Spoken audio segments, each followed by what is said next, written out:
Hey, hello everybody.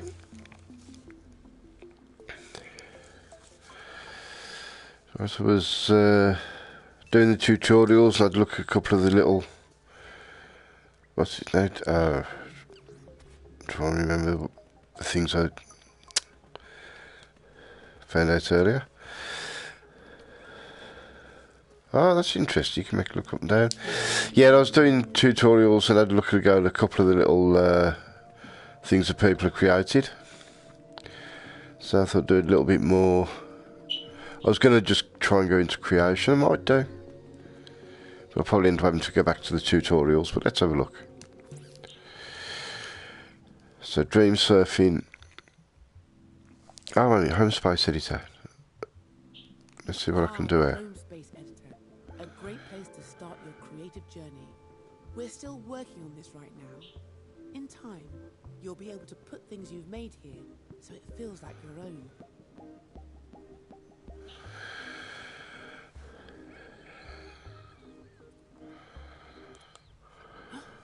Look at all the wonderful things you've found.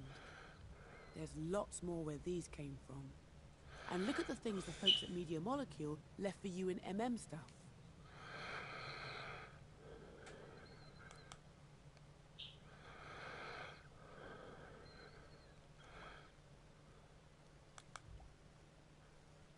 Ooh, that looks fancy.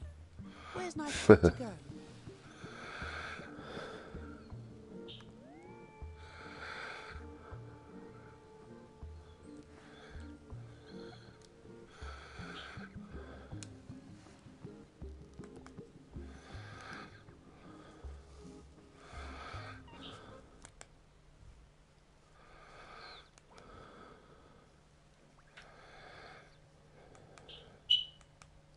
Oh.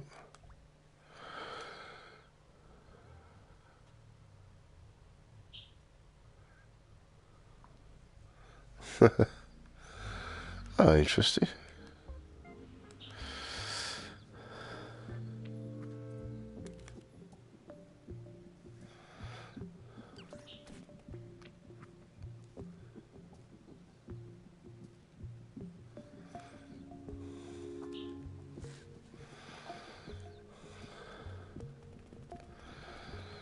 They're both following.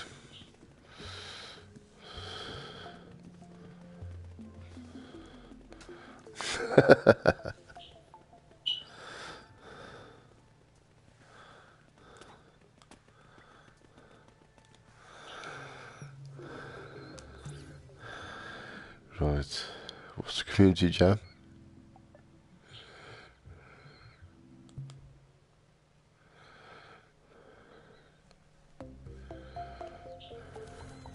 Need a little inspiration? When we need new ideas for the Dreamiverse, we have a jam. We thought you might like to do that too. Every so often, we set a topic we're curious about, and anyone can make and submit a dream on that topic. Or you can just play through the current entries and see which ones you like. When time is up, we'll feature the dreams the community loved the most. Go on, give it a try. Sounds interesting. Elements.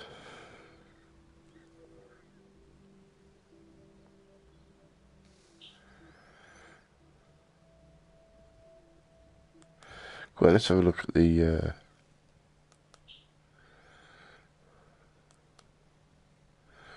robots.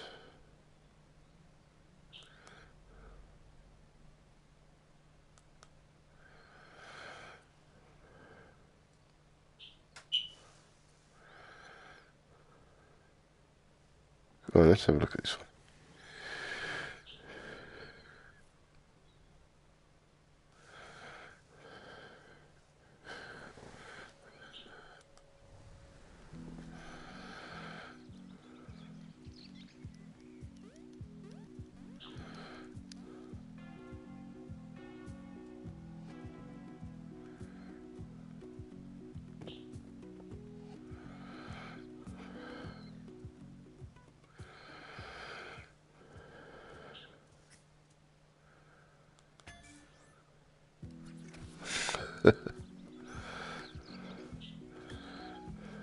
Ah,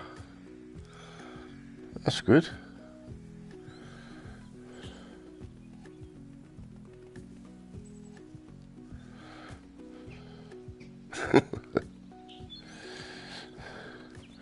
Actually, for the games, probably better off using the my DualShock.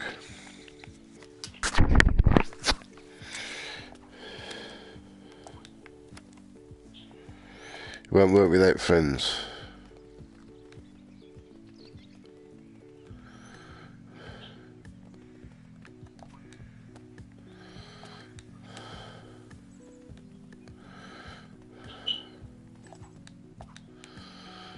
Right, where do I get my friends from? Alright, Cornerstone.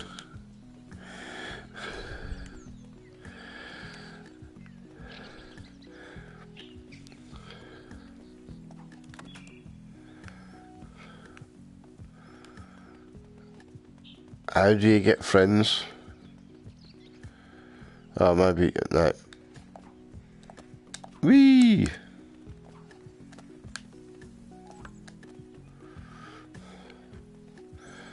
This is in the community jam section.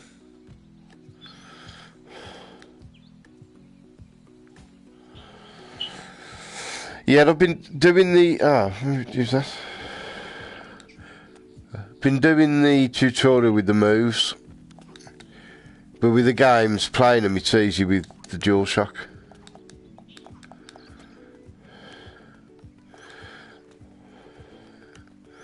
So, how do I get friends?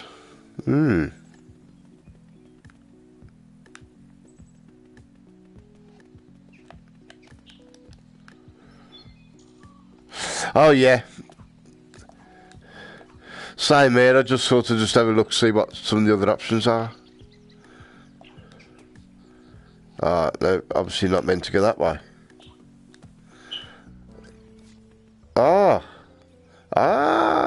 Interesting. Press a triangle to make a friend. Yeah, going back on the tutorials in a sec, I think, but... Is that a friend now? Are you a friend? Have you got a soppy face? Yay!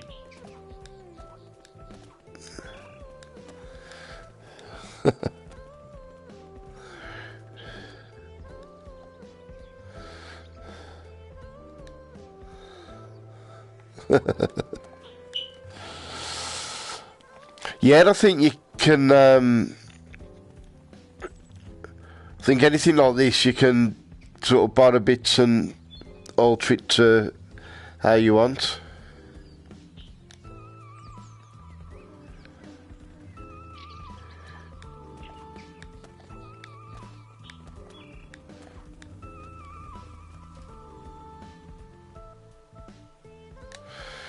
Is that enough, friends? Let's party. Alright, shats. Blimey, you finished... You haven't done Paradise Lost as well.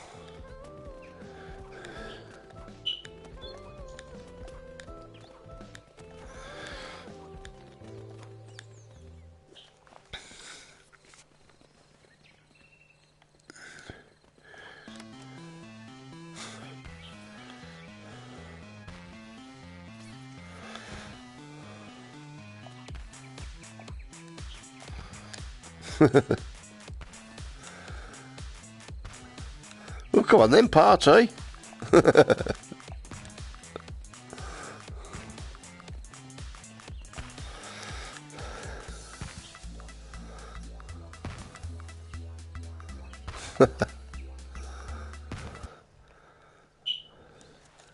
Oh, right, get me.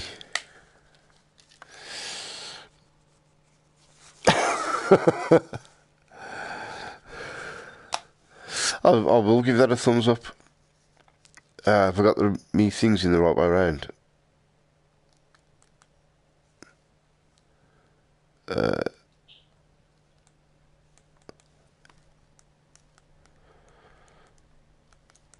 Wonder what happens if you get your what's it mixed up.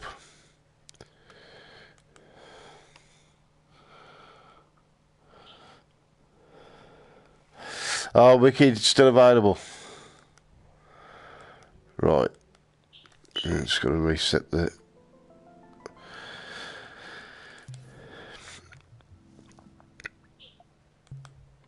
Right. Yeah, that's where you can remix things and make things from scratch. Let's have a look. Oh, of course, yeah, you're right. Yeah, the one with the face is my dominant hand. In a moment, you'll be creating Ooh. scenes in edit mode. I should finish the tutorials first, but I just want a quick look. Scenes in a movie. They're made up of elements. Elements are like props, sets, music, effects, and characters. Anything that you can build inside a scene and save to the dream. Scenes are connected together to form dreams. And these dreams can be found when you go dream surfing.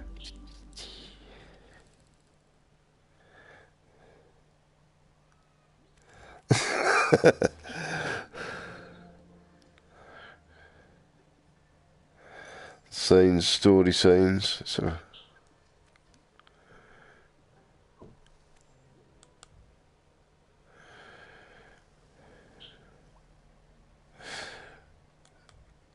Nature assets.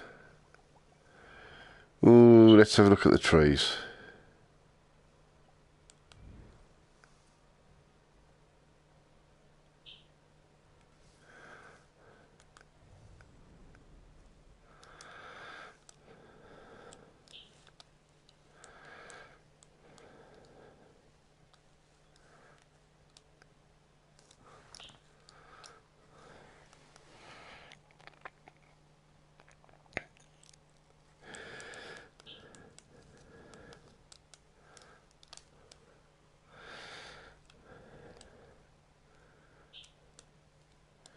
Nice.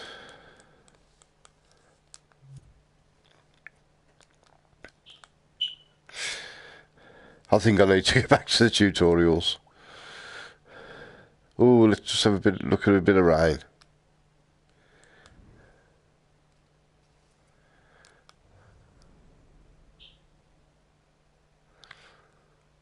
Oh, that's good, like on the window.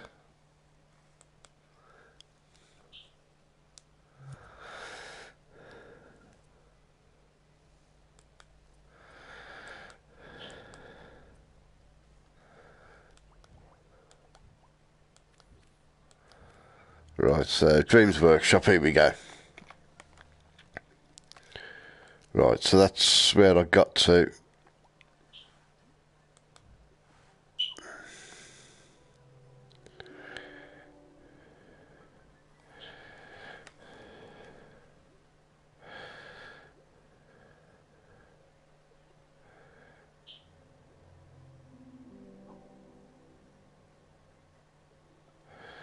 I think I can't remember if I'd finished that one. I think I had.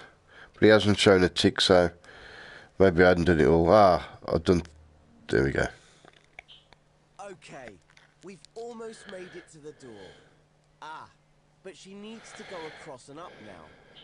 Good thing you already know how to make clones, because we're gonna need them. So hold the secondary triangle button and grab the block with the primary T button to clone it. Now place that clone a little higher than the original, and you know what? There's a better way, so let's undo that. Just press the primary square button while tilting the controller to the left. Square. Which one's that there? A technique called repeat cloning. Ah. I bet you can already guess what it does. That's right, it lets you make lots of clones at once. Let's give it a go. Hover over the block again. Hold the secondary triangle button.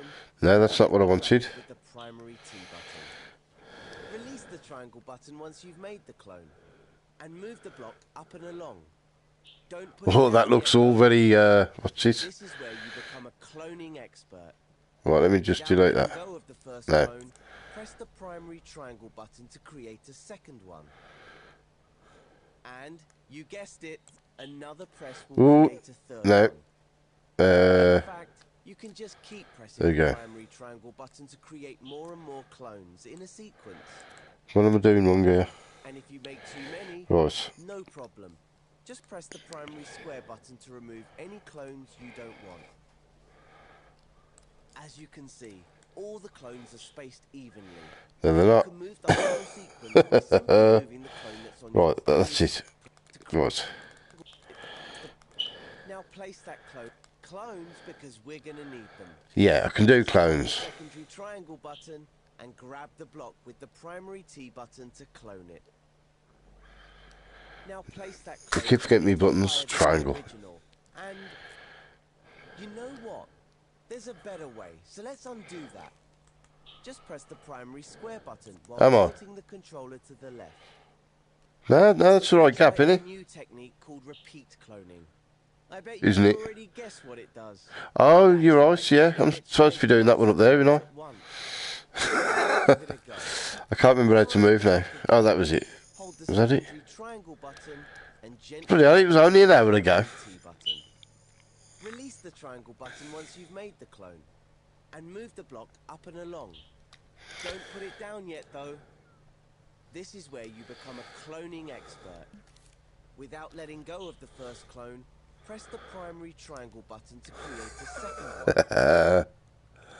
And you guessed it, another press will create Oh, a that was third it, one. yeah. Yeah, got that right. In fact, you can just keep pressing the primary triangle button to create more and more clones in a sequence. And if you make too many, no problem. Just press the primary square button to remove any clones you don't want.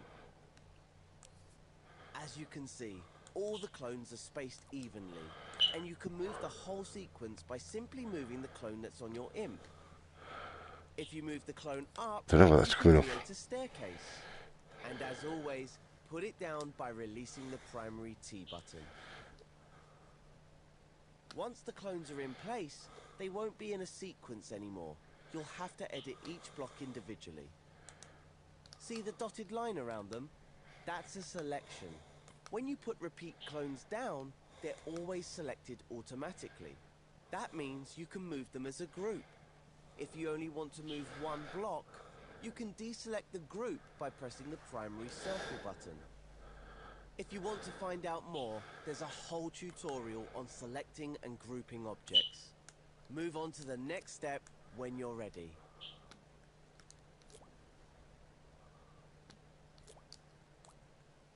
There, that's it. Whee!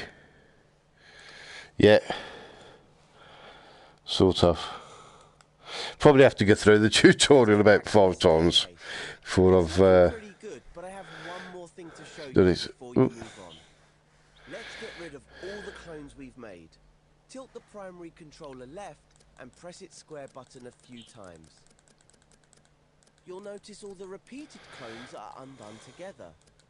Now hover over the first block, hold the secondary triangle button and grab the block to create a new clone.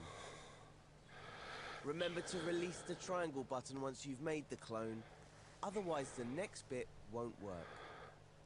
This time, move the block where you want the last step of the staircase to be. There, right in front of the door. Don't let go of the primary Oh. button yet though. Instead, press the primary square button. And look at that. Ah. You've created a sequence of clones between your imp and the original block. No, I don't think I've done this bit. Keep pressing the square button to create more steps, or the triangle button to remove them. Once you're happy with your staircase, let go of the primary T button to place it in the scene.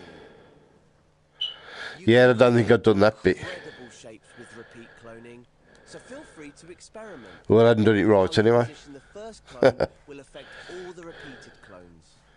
Rotating the clones, for example, will let you build ramps and spirals. So, If you scale the clone by holding the secondary circle button while twisting the controller, you can create a Yeah. sequence that increases in size. So try different approaches and see what you can come up with. oh. If the path is No. clear for Connie, switch over to play mode to test the scene. Get Connie to the final platform. I don't know what I've done there. Open the door for Cuthbert. If you feel like you've mastered cloning and flipping, walk Connie through the door to complete the tutorial. Good work.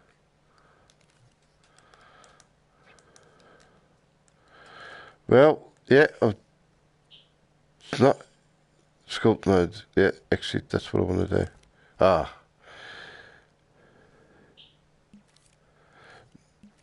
Right, what was it I was trying to do? I was trying to...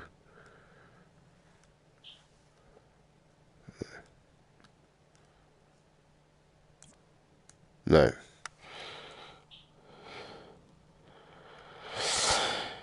Yeah. I don't know, I think I'm going to need work on my rickety bridges. How did I do that now? Oh, that was it. And then, where's circle again? Is it that one? Trying to... That's just, no.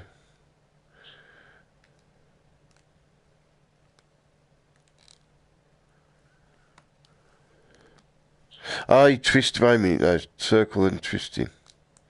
Ah, yeah, I think... Doing good, I'm not sure about that. I'm more confused now than I was when I finished the last stream. Right, what I need to do... Right, let's get to the play mode.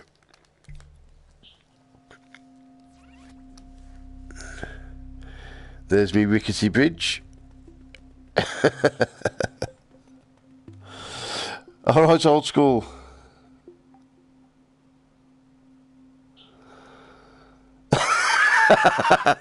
That sounds like a plan. Ooh. I'm good at falling off.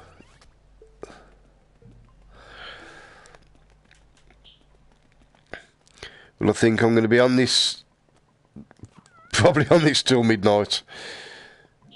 And then Immortal Legacy unlocks.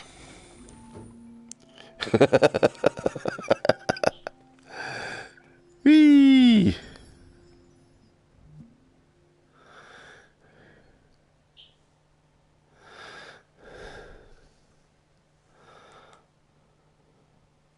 It's easy with the DS4.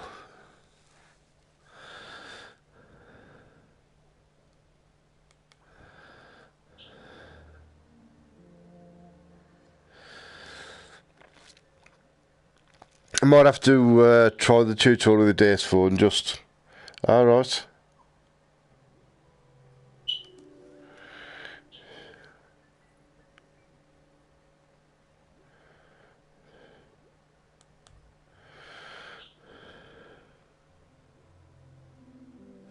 Go on, should I try the DS4? Right. As long as I don't have to go through all the... If I can do, like, just go into the... Mind you, I won't know what buttons do what though, will I?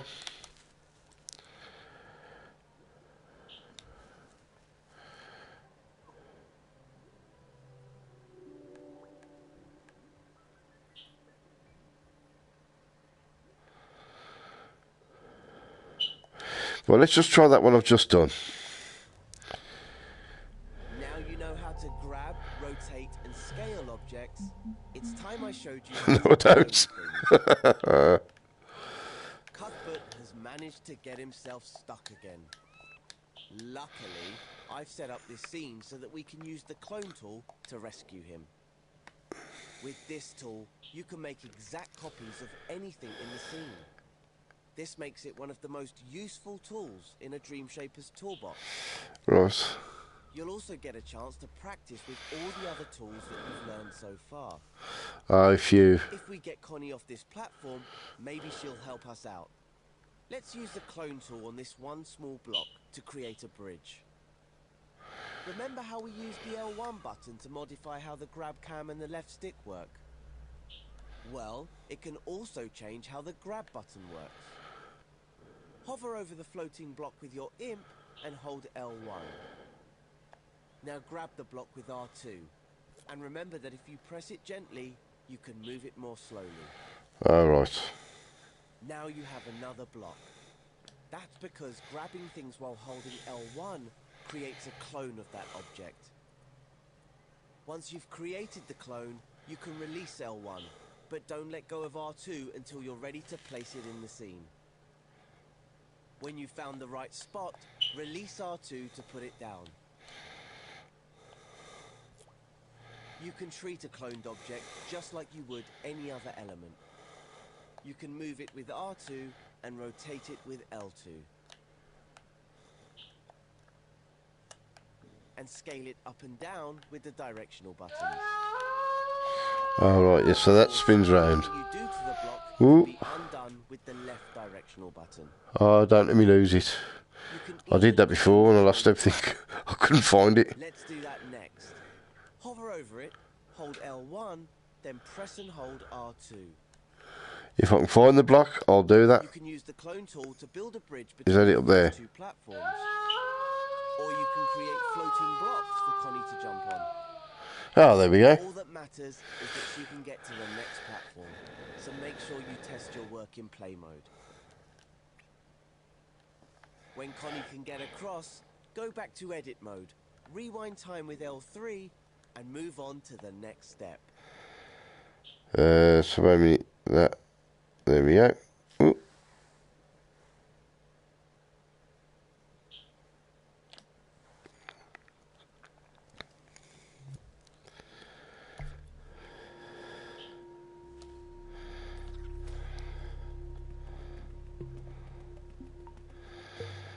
Oh no! Oh, you made it.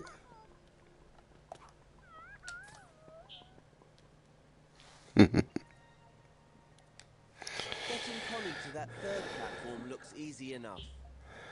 There's half a bridge between them, so we can just clone this block to finish it off. Okay. Right. Hold L1 and grab the block with R2 to clone it. Let go of L1 to stop cloning, then place the clone by releasing R2 to complete the bridge. That doesn't look quite right. Might need to try something different here. Why don't we rotate the clone?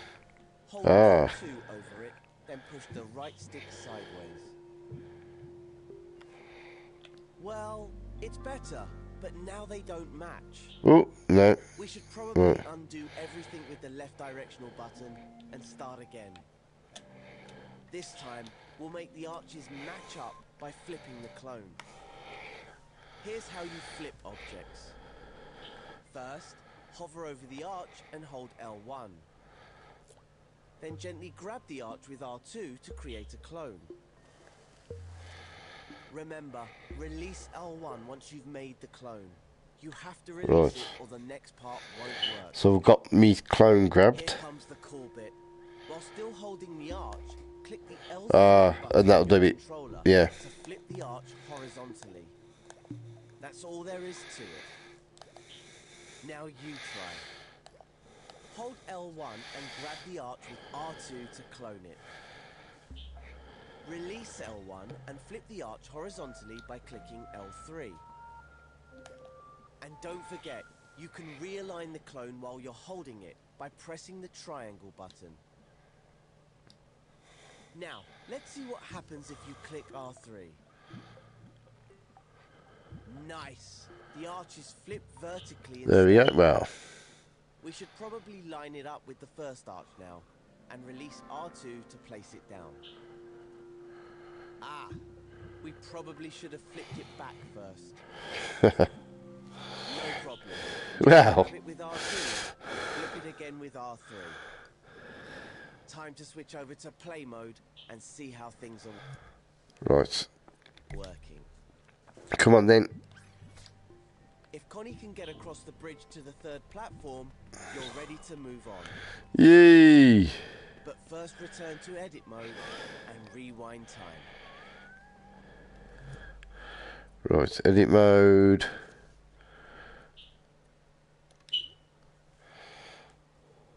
Yeah. Soft trigger. The same as the on the what's it, the moves. Right, what am I doing now? Oh. Next step. Okay, Connie, we've almost made it to the door. Ah, but she needs to go across and up now. Good thing you already know how to make clones, because we're gonna need them. So hold L1 and grab the block with R2 to clone it. Right. Now place that clone a little higher than the original. I And mean, you know what? There's a better way, so let's undo that with the left directional button. We're gonna try a new technique called repeat cloning. I bet you can already guess what it does. I reckon it might be pre-clone Lets you make things. lots of clones at once. Let's give it a go. Hover over the block again, hold L1 and press and hold R2. Release L1 once you've made the clone. Yeah. And move the block up and along. Don't put it down yet though. This is where you become a cloning expert. Without letting go of the first clone, press the right directional button to create a second one. And, you guessed it, another press will create a third one. In fact, you can just keep pressing right to create more and more clones in a sequence. And if you make too many, no problem. Just press the left directional button to remove any clones you don't want. Ooh. As you can see, all the clones are spaced evenly, and you can move the whole sequence by simply moving the clone that's on your imp. If you move the clone up, you can create a staircase. As always, put it down by releasing R2. Once the clones are in place, they won't be in a sequence anymore. You'll have to edit each block individually. See the dotted line around them? That's a selection. When you put repeat clones down, they're always selected automatically. That means you can move them as a group. If you only want to move one block, you can deselect the group by pressing circle. If you want to find out more, there's a whole tutorial on selecting and grouping objects. Oh. Move on to the next step when you're ready. Just gotta let the carers in. Just bear with me. All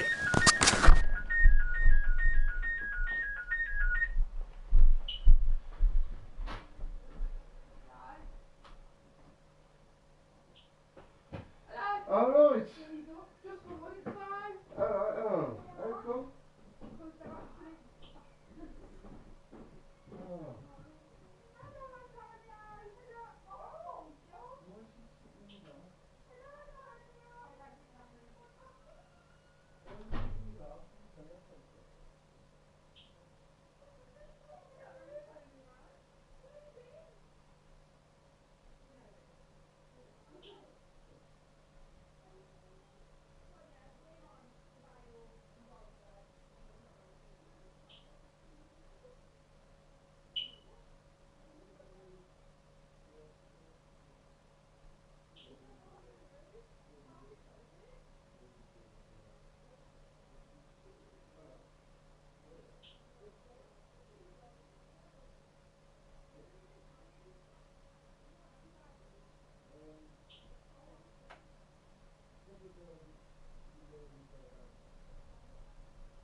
Sorry about this. Just need to have a word with the carers. Going to be about 5 minutes. Back as soon as I can.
No, sorry about that.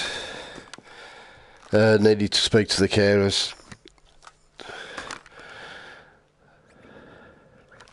Bit of a problem with the hoist. But sorted-ish.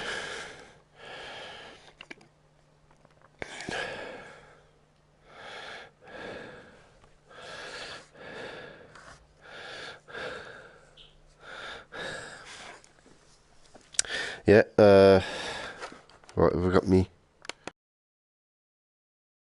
There we go.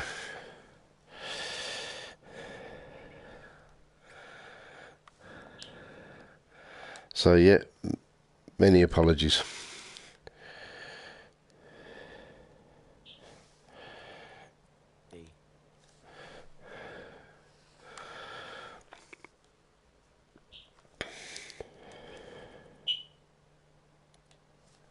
Let's get back to the staircase. It's looking pretty good, but I have one more thing to show you before you move on. Let's get rid of all the clones we've made by pressing the left directional button a few times. You'll notice all the repeated clones are undone together. Now hover over the first block, hold L1, then grab it to create a new clone. Remember to release L1 once you've made the clone, otherwise the next bit won't work. Thought I'd done this bit. This time, move the block where you want the last step of the staircase to be.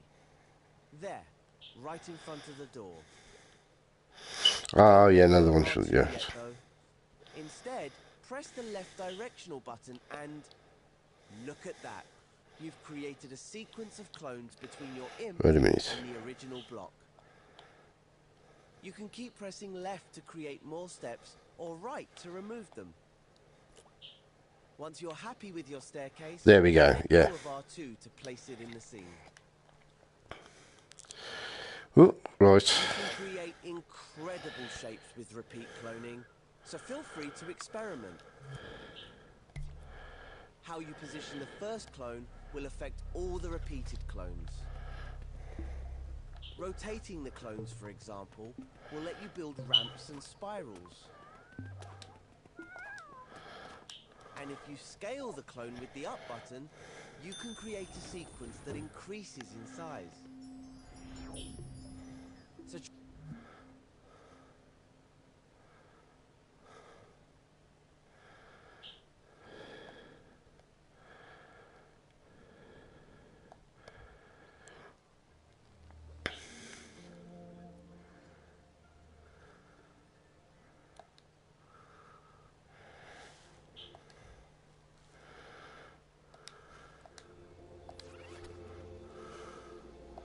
No, right.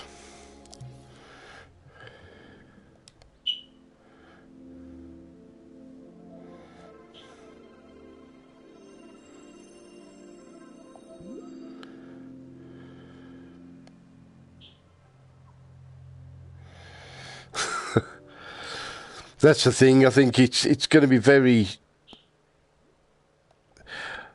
I don't know. Very. Wait a minute. Right, I think have we done that? Very complex at first, but you know. Thing is, you can take games that other people have made and actually sort of alter them yourself or take them apart and see how they work. and how to scope in and out of groups. Ah, I see Cuthbert has managed to get himself in a pickle again. Connie, how do you put up with him? What a spanner. But with Connie's help... Right, so... Luckily, someone left behind a block for us to use. Remember how to repeat clone blocks to create a bridge? Well, let's do that again. Move your view side on to the block and the gap. Hold the secondary triangle button, then gently grab the block using the primary T button. Move it by moving the controller to create a clone. Just like last time, let go of the triangle button while still holding the T button. Then press the primary square or triangle buttons to make more clones. Oh, it's not exactly straight, is it? If you Yeah, rotate it works. the first block a little before you clone it, you can make an arch. Use the primary T button to angle the first block up slightly. Then make the clone angle down. Press the primary square button to repeat clone, and the clones will line Oh, up. let's have a go at that then. Amazing, right? Right. Let's quickly test that in play mode.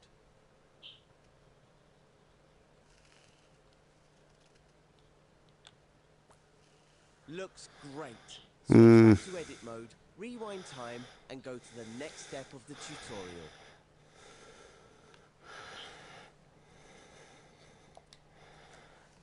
Now, you probably noticed that all the blocks, the original as well as its clones, were selected automatically after cloning. You can tell when things are selected because they have an animated Yeah, I'll have a look at that in a bit, outline. chats. See if I can. After we switched between play and edit modes, everything was Yeah, I can make saggy bridges. All you have to do is hover your imp over one of the blocks and press the primary X button. Oh, I didn't select any. There we go. Now do the same to the rest until the whole bridge is selected. I think I'll be good at sagging bridges. Each block has its own outline with a double line where they meet. That's because they're still individual elements. You can deselect them one at a time with the primary X button. Alright, then. Deselect them all at once with the primary C. Yeah, there's a lot to. There's a lot to remember. Selecting multiple objects. But again, once you Just select one as before. get used to it, This time, keep you know, the you do it without primary thinking. X button held down. Now move your imp to select the others. Better than selecting one at a time, right? So much faster. The great thing about having multiple objects selected is that you can manipulate them as if they were one object. For example, if all the blocks are selected, you can clone the bridge sideways to create a double bridge. Not yet, man.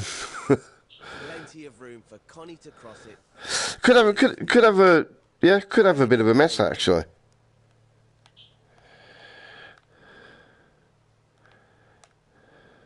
Once Connie is across the gap, Right. go. So look, have you seen any of the things that other people have done? Have a look at a couple, and then I'll see if I can. Right. Just have a mess, right? Wait a minute. Oh, right. I'll tell you, there's some. Oh, wait, options. Here we go.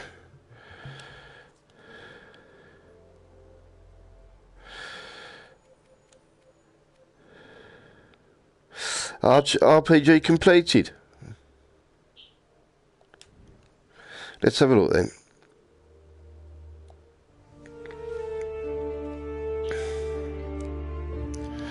You take on contracts called scrolls to slay men or beasts in exchange for gold. You have journeyed to the quaint stone wall town. You enter the dwarf inn. The innkeeper there is especially adept at finding the best scrolls, offer the most gold.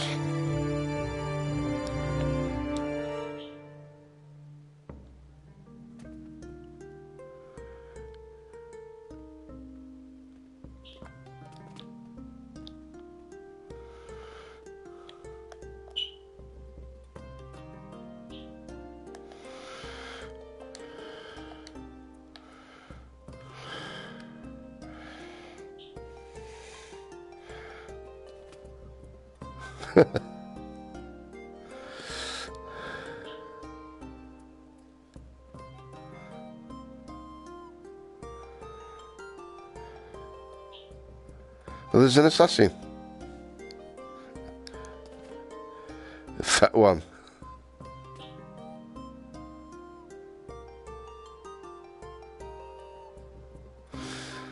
Bar fight's not good for business. A medieval thing, right? How do I fight? So I'm looking for somebody fat. Are you fat?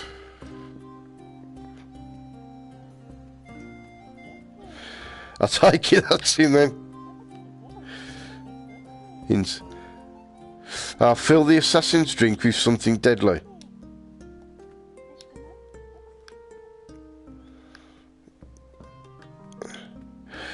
I like this barrel of poison that they always keep. I mean, that's, you know, a fist fight's bad for business.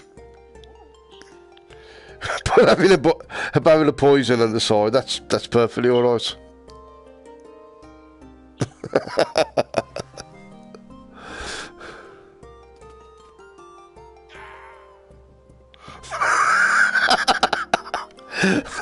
The animation when he fell over, that was something special.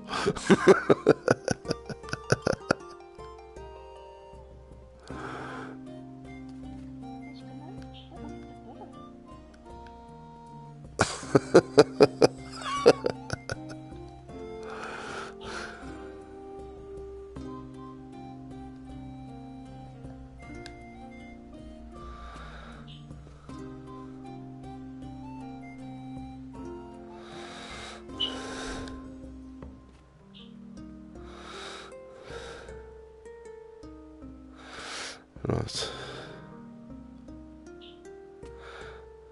A dragon plagues the northern mountains.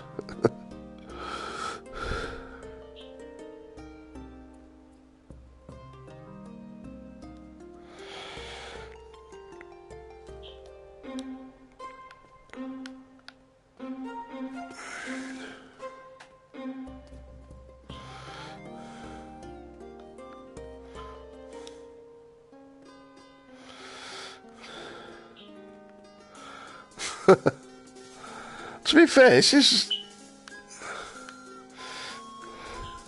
But this is better than bloody Miniwood.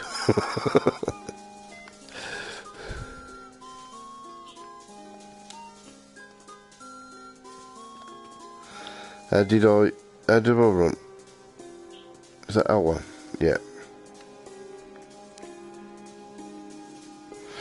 Yeah. Oh, it's not something that you're going to pick up straight away.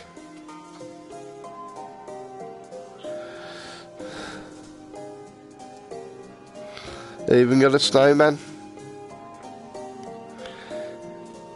Two snowmen standing together in a field. The one turns to the other and says, "Can you smell carrots?"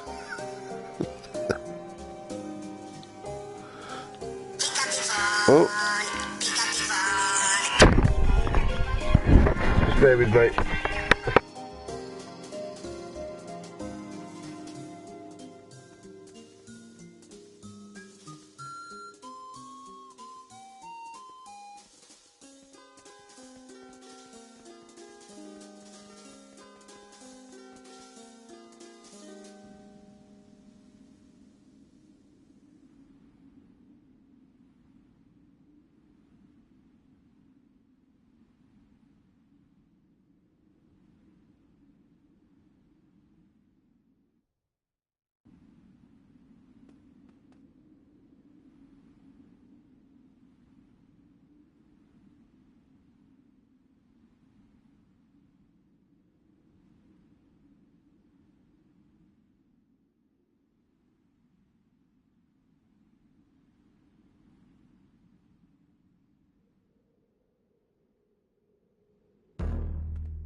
Oh, sorry about that. I had to take a phone call.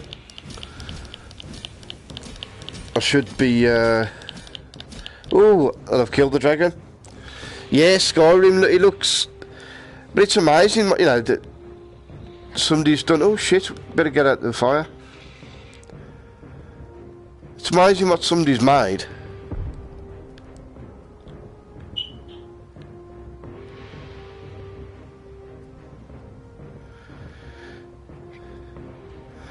So, oh, that's it, I've got to get his tooth tonight.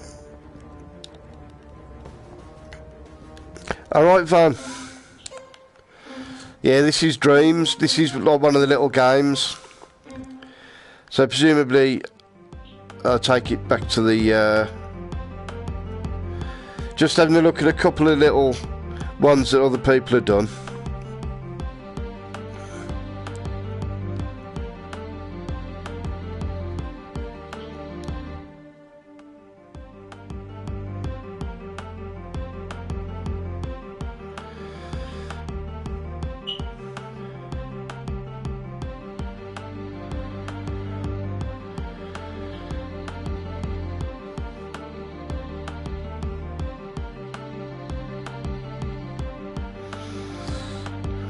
Do a couple more responses and then...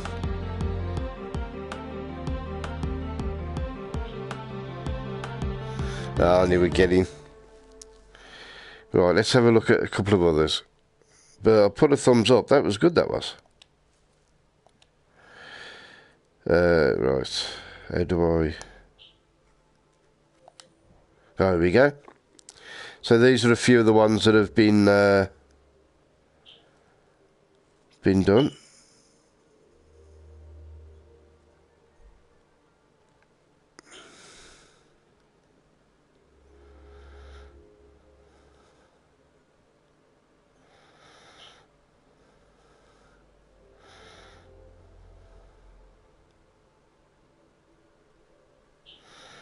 Let's have a look at this. I think, can't remember if I looked at this one last time.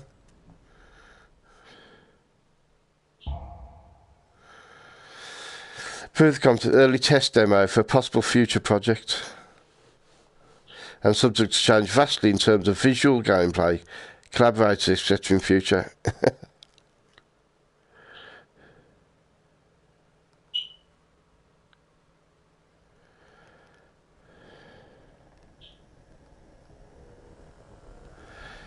Reach for the light. Oh, me, what's it's wobbling?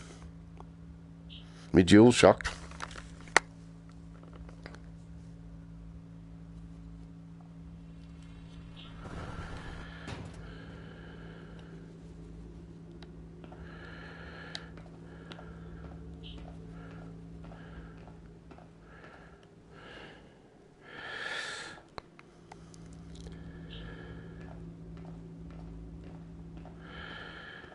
But the graphics are a bit blurry. But it looks well spooky. Oh, I suppose I've got to get them on.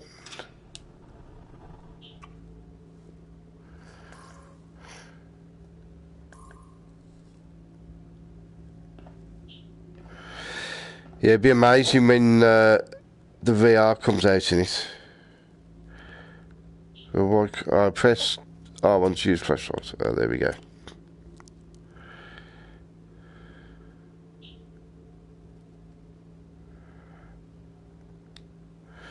Okay.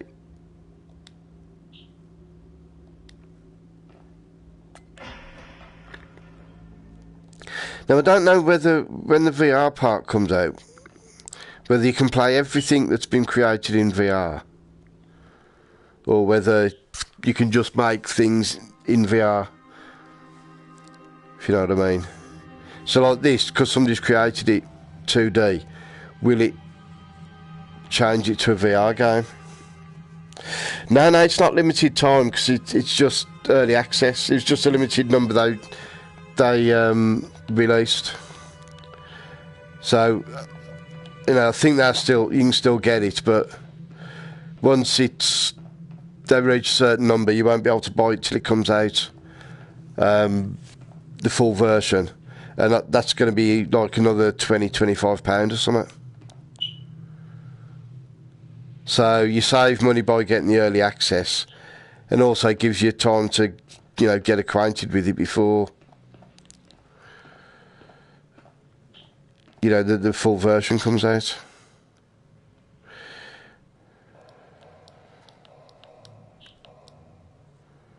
Code required.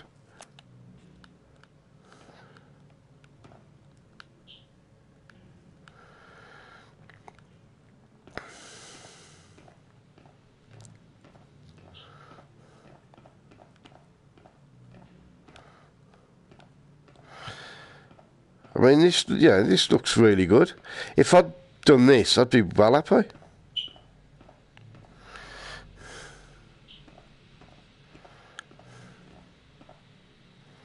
Ah. I thought that was something interesting, but it's not.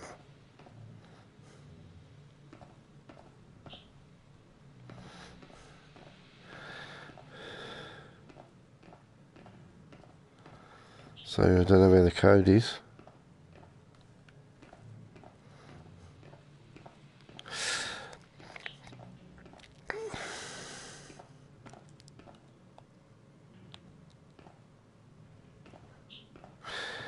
So I should be able to actually take this and alter it however I want to. I don't know whether it's like Sculptor VR where you've got to have, I think you've got to, like, say, give permission for other people to play and alter your games.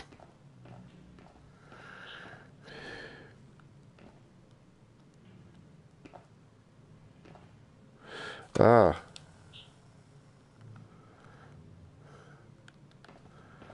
Well, that was interesting, so...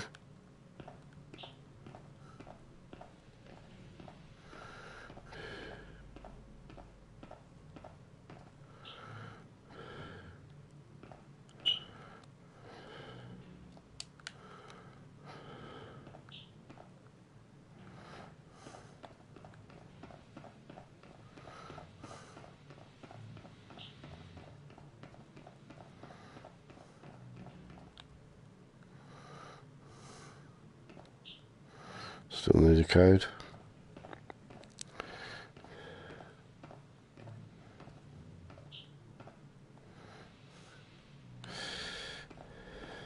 Anyway, I don't want to spend too long on one. That looks interesting though. I think it keeps a note of the ones you've looked at.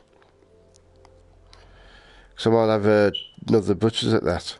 Look at one more, then we'll see if I can just put together a little scene or something. What looks interesting? Starry Night.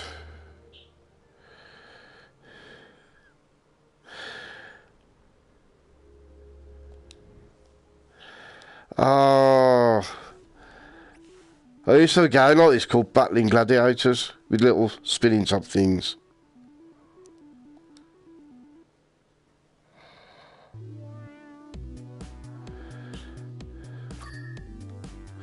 How do, ah, I'm not sure which one's mine. Did I win?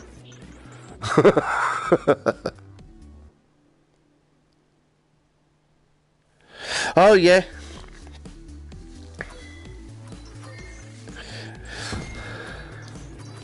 Yeah, because basically you've bought the game, you just bought it early, so anything that people find wrong with this or improvements I can make, they'll do that, and then it'll be like, I suppose, be like a download. So yeah, you're just buying the full version, but you're buying it before it's finished, if you know what I mean.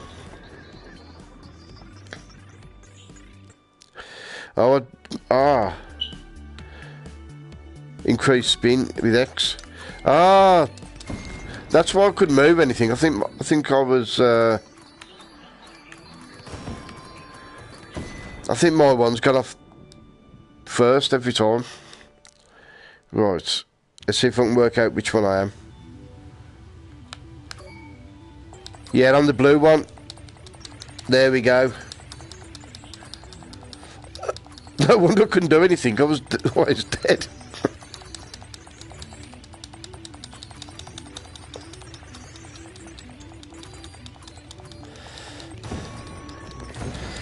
Oh yes, come on.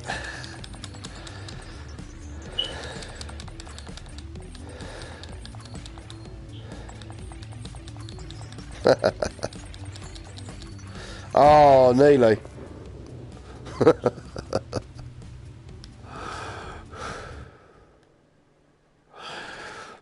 Well, I say this is just what, you know, other people have done.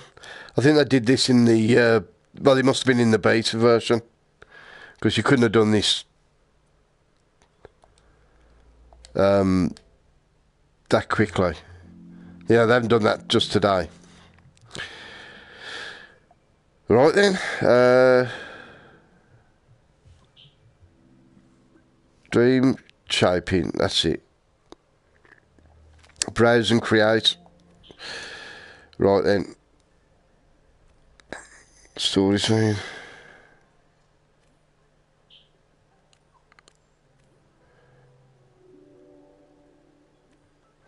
Sound effects, instruments, vehicles. Bloody hell.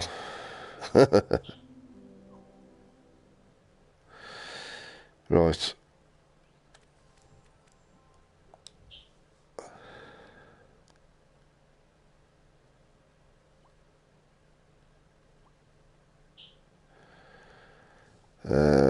Nature assets.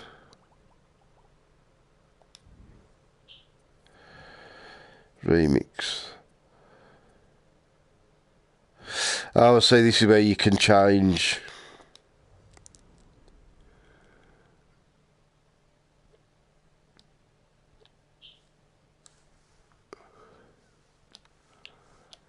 and alter things people have done.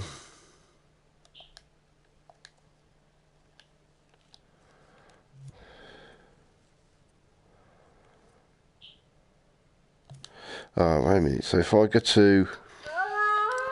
Well, I'll leave that. If I go to one of the other things like scenes or something. Wait a minute. We'll get there in the end. Don't save because I didn't actually do anything right.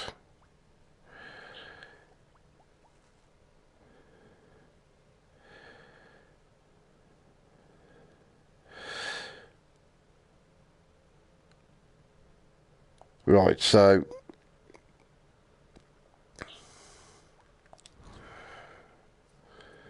I've played this. Basically, they all run away from him. Oh, none of them will log him.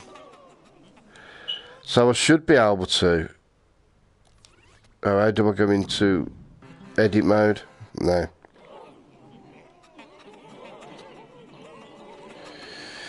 Alright, Callum.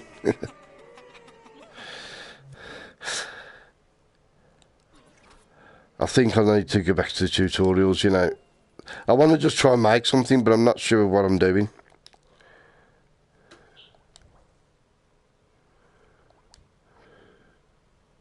Create. I'm looking to create.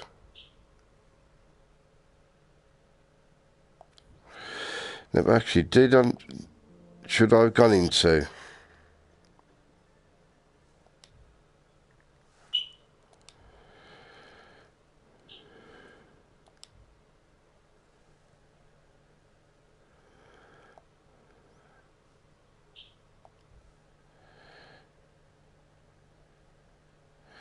House of Beavis. Oh, I'll have a look at that. I haven't done it yet. Let's have a look at House of Beavis.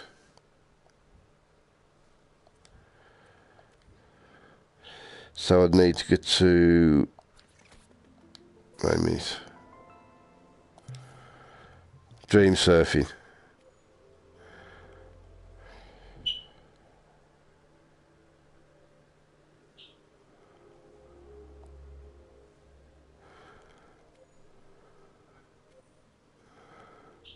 Source and filtering. Text search. Here we go.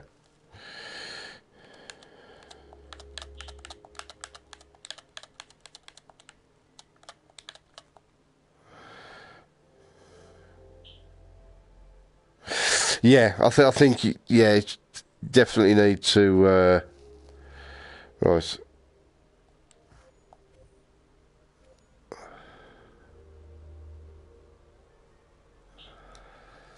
Creations. There we go.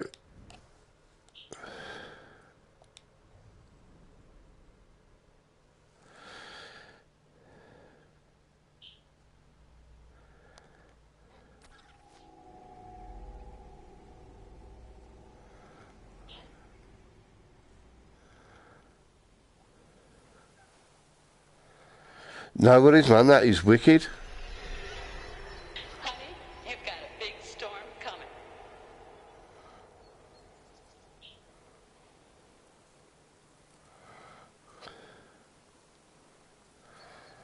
That is stunning, isn't it?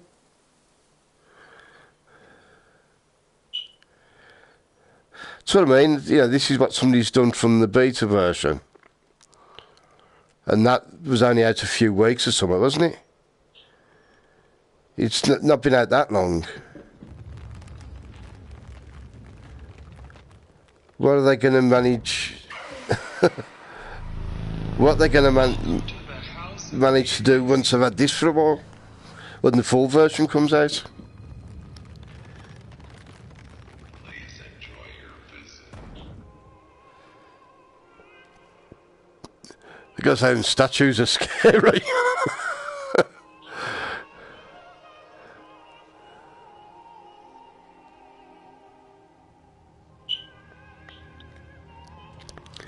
Bloody hell. That is stunning.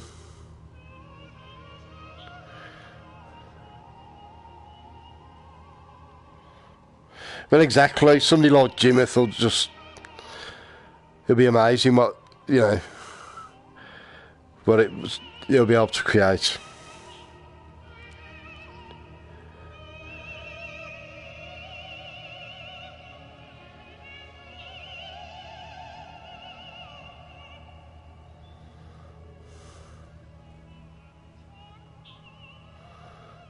Oh. I can't stand it when she touches me. I can't stand it when she touches me. Has this one got to watch it on? I missed it. No.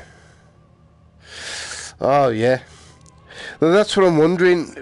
When the full version comes out, whether you could just load this up and play it in VR, or whether it'd have had to actually, make a VR version of it.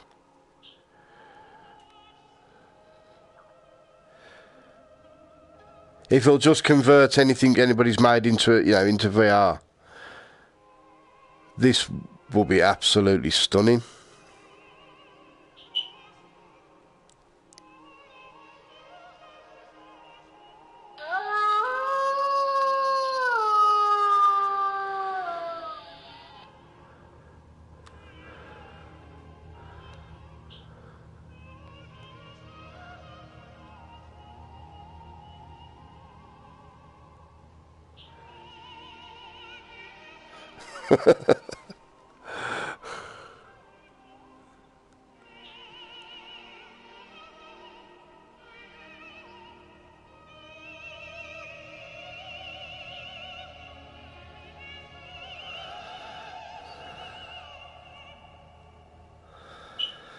This is wicked.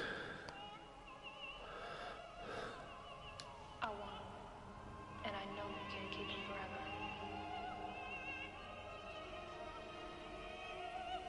That always puts the fear of God in me.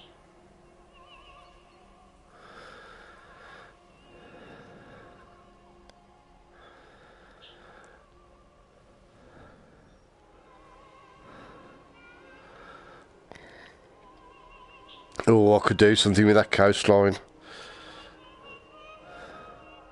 The game I want to do starts off with Sunday by the coast, and I'm not sure how to do it. Nick the coast, get rid of the house. It's brilliant, isn't it? A saucy tart on a sesame seed bun soaking her loins in glory.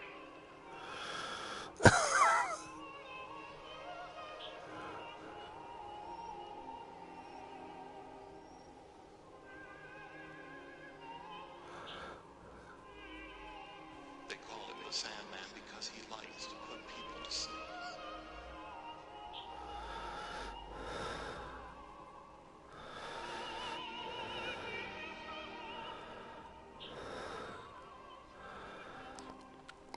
Yes, there's going to be some amazing stuff made in this. Love to know how long this took.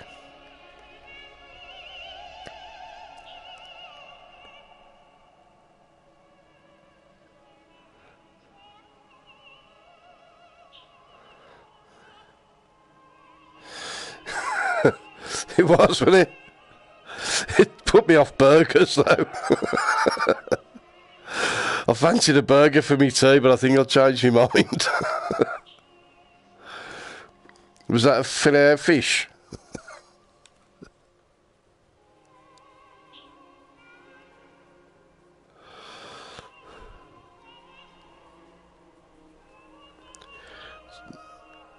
Can you go in the water? Just put you back on dry land.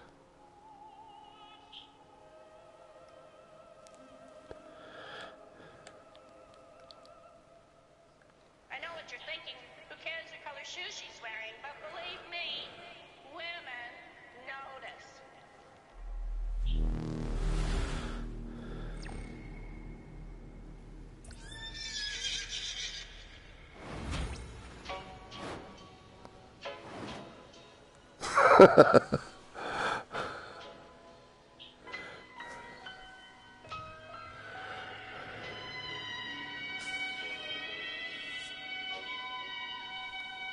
Salutations and sweet dreams, wherever they may find you.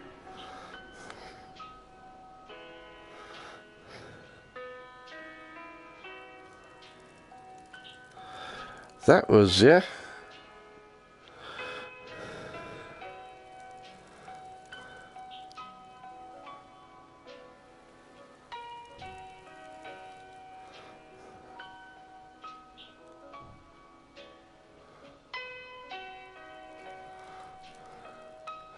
I never noticed that up there. Is it a falling figure or something?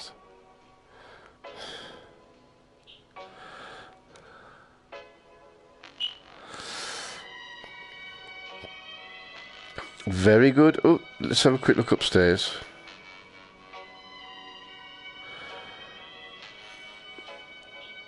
Oh, damn. It's nothing. It's stupid.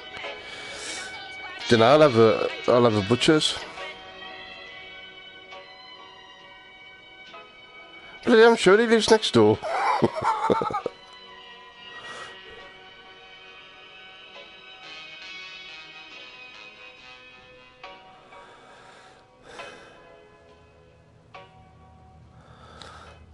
Right. How do I quit out?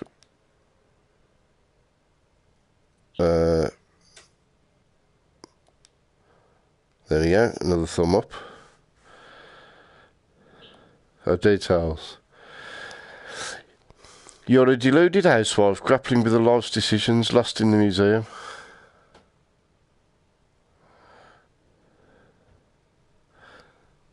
Used in 15 creations, so yeah, people have been copying from it. Oh, this is interesting. Versions and release. Similar creations. Right. You're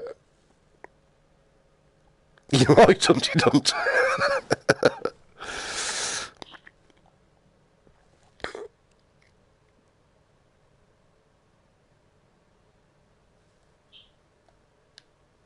Alright, let's try this one. Garden of Earthly Delight, severely underbaked.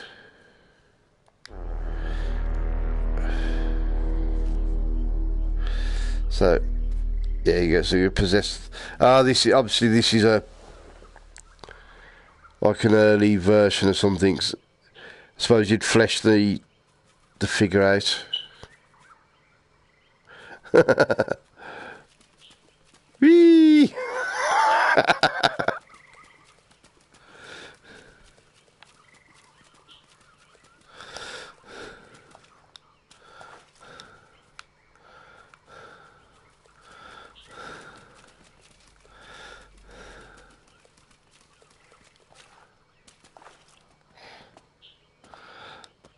I'm free. I'm running the hills. You can't catch me.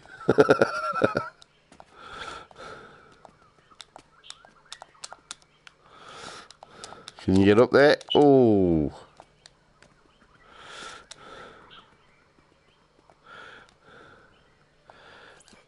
Oh, I think he fell.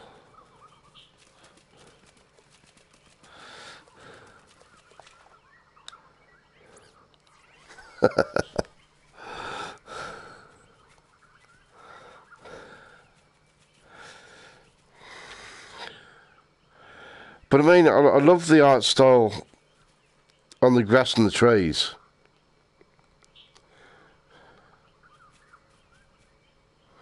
Can you get close to him?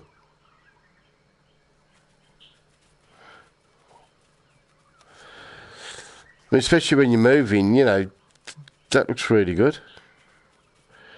Can you go in the water? Yeah.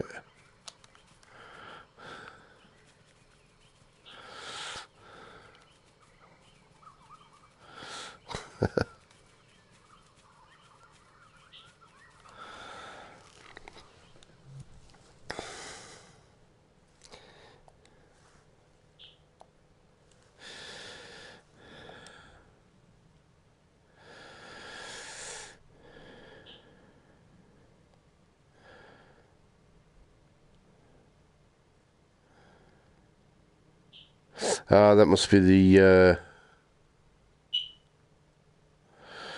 Oh, there's the cheeseburger. First stab of the level. Oh, so this is what it all started from?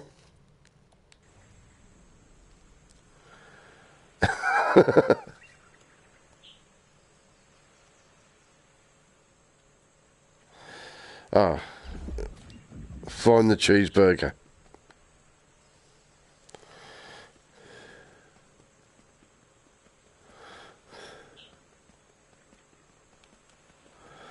Amazing that house and everything started from Mr. Donut Head with his very weird legs.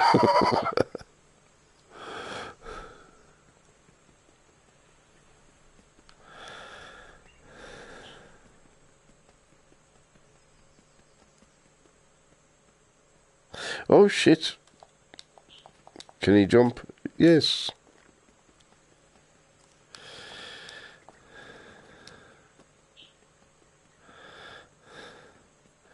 Hooray! Found the burger.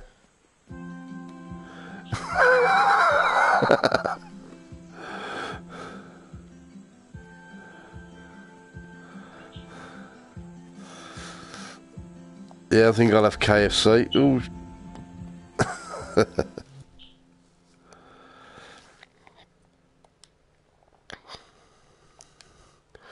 yeah, you can see some of the, you know.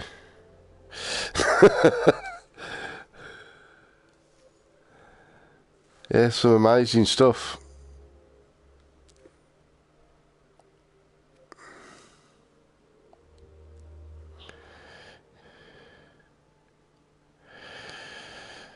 I think it was. Or mayonnaise. Could have been chili sauce.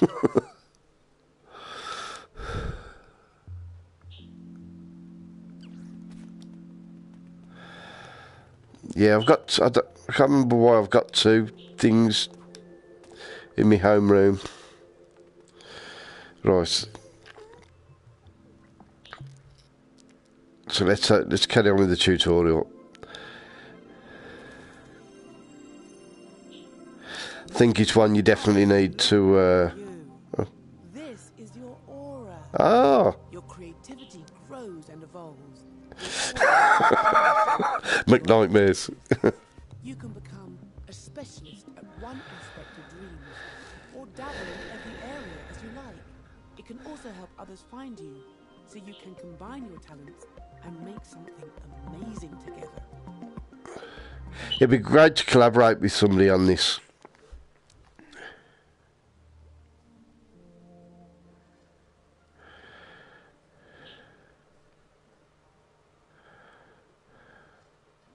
Oh, I'm level 5. We know what you like to do, play.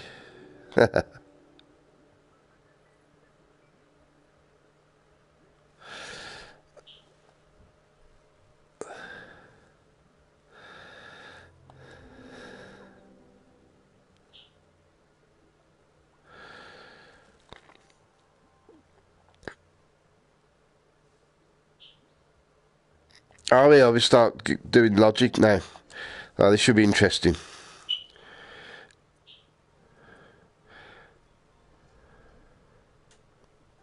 Timers and stuff like that. In this tutorial, you're going to learn all about the exciting world of logic. Pay no attention to Cuthbert. It's not as complicated as it sounds. I promise. Let's check out the scene. See the buttons on the platforms in front of our good friend Connie? Yeah. They activate the bridges that will take her to the next platform. At least that's what they're supposed to do. To get them working, you'll need to connect them to the gadgets that control them.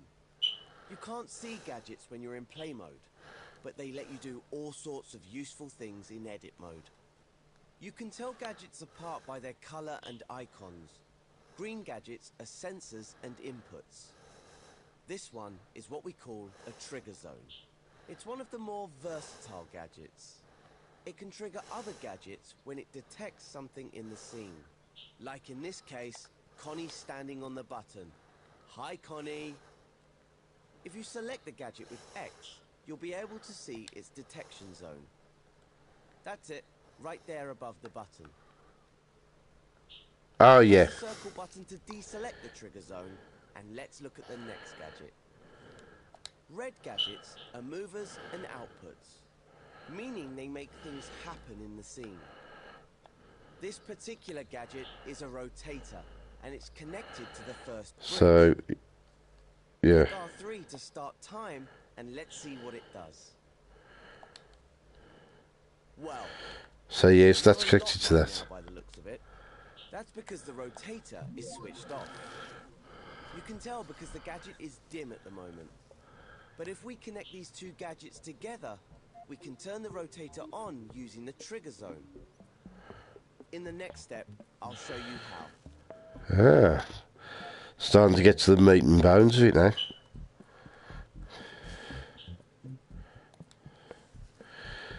Before we start connecting things, make sure you can see I can. all gadgets. You'll notice they have ports sticking out of their sides. Yep. Ports on the left are inputs, and the ones on the right are outputs. Hover over the output port on the trigger zone now. You'll see the word detected appear. That means that when the trigger zone detects something, this output will send a signal. Right. Before it can That makes send the sense. signal to the rotator though, we'll need to connect them with a wire. So hover over the detected output and press R2 or X. Oh, You'll notice your imp is There we go. tethered to the port by a wire. Power ports have appeared on the gadgets too. Ah. It's these ports that switch gadgets on or off. Okay, drag the wire over to the red rotator gadget. Now hover over the power port at the bottom. Ah. Press R2 or X. I see. Once the gadgets are connected, the wire will disappear. Ah, I thought I'd done something wrong. She disappeared. Cluttered. After all, we don't want wires all over the place. You can see the wire again by hovering over either gadget. Okay, time to test our connection. So let's switch over to play mode. Right. I don't know whether I should have two wires, but right. That's more. There you go. Now the trigger zone detects Connie when she stands on the button and activates the rotator on the bridge. As soon as she steps off, the rotator stops working. You can use the button to get the bridge lined up with the platform. Yeah. Once Connie can make it to the second platform, you can head back to edit mode and move on to the next. Right. step.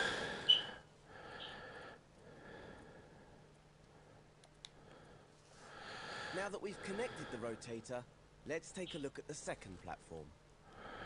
It's like a See the bridgey white thing, innit? gadget on its side? Yeah. This gadget isn't a sensor or an output. It's called a microchip. Microchips are used to organize logic in scenes. You can think of them as boxes of gadgets and wires. Let's have a look inside. Hover over this one with your imp. Hold L1 and press X. Ah. It's just like scoping into a group of objects. This window is the microchip's canvas. And if these gadgets look familiar, it's because they're two rotators. Each one controls half of this jointed drawbridge. Try to connect the output from the trigger zone to the power ports on the rotators. Right, how did I do that You now? can create multiple wires from the same output. So I think I've got to go In the scene by holding L1 to and inputs. grabbing them with R2. Clone the wire near the rotator to create a new wire from the trigger zone. Once you've connected the trigger zone to the second rotator, switch over to play. Right, see if that works. I'm not sure that I had to put it underneath, but I think. Okay, jumping on the button now will activate the trigger zone and raise the drawbridge Right, so it's that you can cross over the... Oh, right. wait a minute. The bridge has dropped down before Connie could cross. That's because the signal to the rotator stopped sending as soon as Connie stepped off the trigger zone. Switch back to edit mode and rewind time with L3. In the next step, I'll show you how to make signals stay on. Right, rewind time.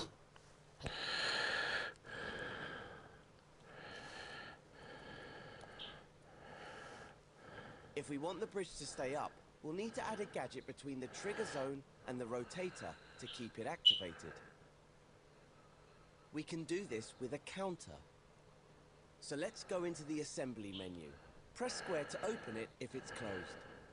Select the gadgets menu with X. You'll find the counter in the logic and processing section. Wait a minute now. That, You right. can do this with a counter. So let's go into the assembly menu. Press square to open it if it's closed. Select the gadgets menu. Ah, no, there it is. Yeah, right. You'll find the counter in the logic and processing section. The gadgets in this menu take an input signal and change it in some way before sending it. Go ahead and select the counter. Its icon is a tally counter. Now you can see the gadget. Oh, that's the gate. Hover over the microchip and it will snap to the canvas. Press R2 or X to stamp the counter onto the microchip. Then press circle to unequip it. Oh, by the time I found that, wait a The minute. counter gadget counts to... Now you can see the gadget on your... and change it in some way before sending it on. Right. Go ahead and select the counter. Its icon is a tally counter. Now you can see the gadget on your imp. Yeah. Hover over the microchip and it will snap to the canvas. Press R2 or X to stamp the counter onto the microchip. Then press circle to unequip it. The counter gadget counts up or down whenever it receives a signal through its inputs. By default, it starts its count at 0 and has a target of 1. Once it reaches that target, it sends a constant signal through its counter-full output port. Before we connect it though, tidy up the wires connecting the trigger zone to the rotators. Just hover over them and press triangle to delete them. Yeah, it's... Now press R2 or X over the detected output of the trigger zone I to don't... create a new wire. Right. Connect it to the increased count Well, the first thing on the counter. wait a minute, let me pause him a second. The first thing is, I don't think I did that right. How did I get into that now?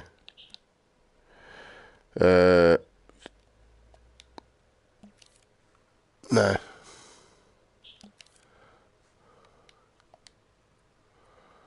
Close them down. Ooh. right. Rotate, move. Ah.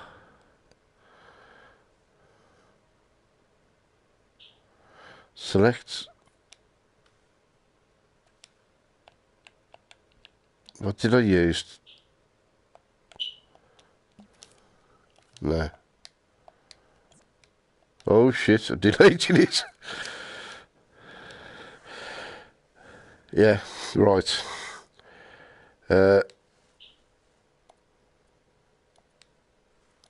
In this tutorial, you're going to learn all about the exciting world of logic. Yeah, I've knackered it up. Pay no attention to Cuthbert. It's not as complicated as it sounds. Right. I promise. Let's check out the scene. See the buttons on the platforms in front of our good friend Connie? Yeah, but I've deleted your microchips. Take her to the next platform. At least Oh, wait a minute. supposed to do. There, it's back. To get them working, you'll need to connect them to the gadgets that control them. Right. You can't see gadgets when you're in play mode, but they let you do all sorts of useful things in edit. So I don't think that one should be there. Gadgets apart by their color and icons. Green gadgets are sensors and inputs. This one is what we call a trigger zone. Right. One of the more versatile gadgets. So I think he just goes to the button. So let's just, Other gadgets, when it while he's detects something chatting, I'll unseen, try. like in this case, Yes. Connie standing on the button. Hi, Connie. If you select the gadget with X, you'll be able to see its detection zone. That's it, right there above the button. Press the Okay. circle button to deselect the Yes, I'll do that and bit. let's look at the next. Right, go back to edit. Red gadgets are movers and him at the moment. But if we connect these, you how? Right. Before we start connecting things, make sure you can see both gadgets. Yes, I've done that bit. I know Before we it's. start connecting things, This is. make sure you can see the hover over the output port, text something. So hover over the detected output and press it to the port by a wire. Okay, drag the wire or X. After all, you don't want one. Okay, Right. time to test our connection out. So let's switch over to play mode. Well, I've just done that That's more bit. like it. Now the trigger zone detects Connie when the rotator stops. Once Connie can make it to the second platform, you can head back to edit mode and move on to the next step. Right.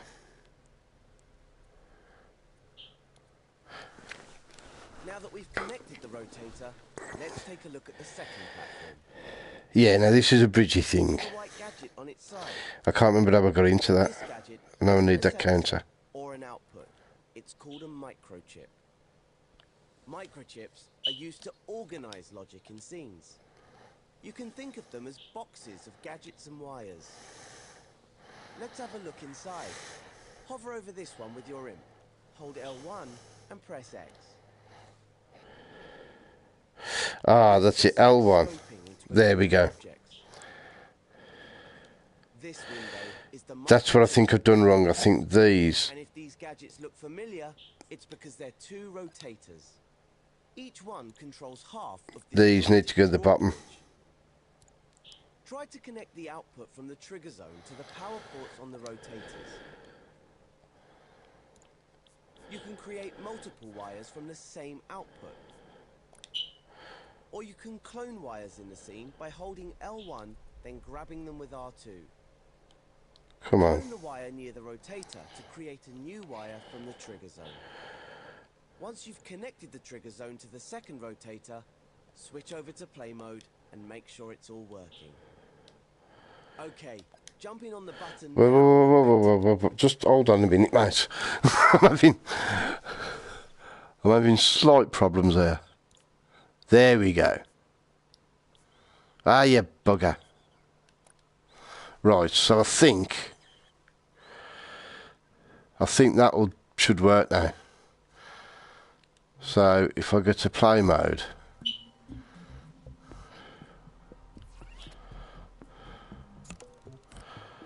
yeah. So that's bringing the bots it up, but of course as I come off, They go down. Yeah, I understand that now. So go back to edit. Go on, you can carry on now. Activate the trigger zone and raise the drawbridge so that you can cross over the... Oh, wait a minute. The bridge has dropped down before Connie could cross. That's because the signal to the rotator stops sending as soon as... So it's L1 and X to open the window. That's what I couldn't remember how to do last time. Time with L3. In the next step, I'll show you how to make signals stay on.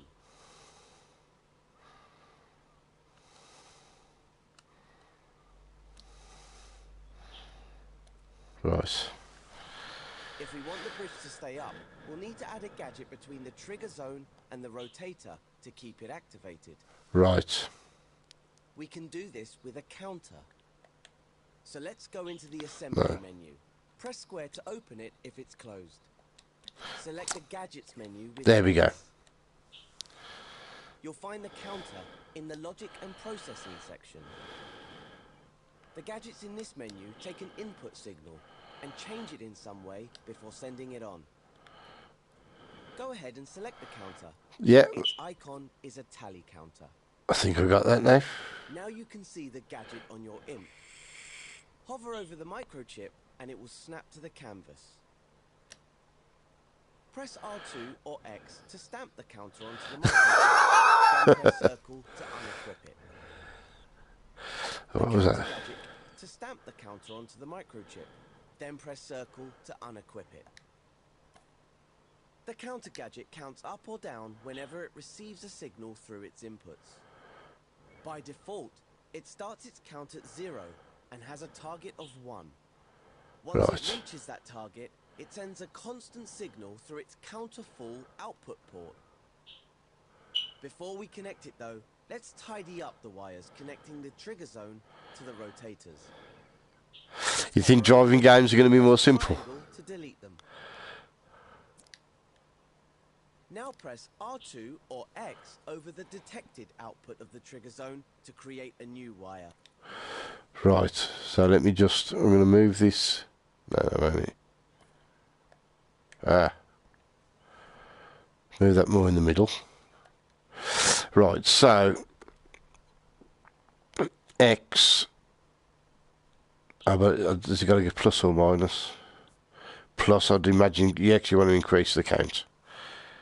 Right. Connect it to the increased count input port. Yeah. So when you've gone the trigger, it'll increase the counter. Now when Understand the that? is activated, the counter will go up to 1. And this is the important part, it will stay at 1 even after the trigger zone deactivates. Now hover over the counter full output port of the counter. This port sends a signal when the counter reaches... Counter full. Create a wire with R2 or X and connect it to one of the rotator's power ports. Oh. Then do the same for the other one. Time to switch to play mode and try out our new connections.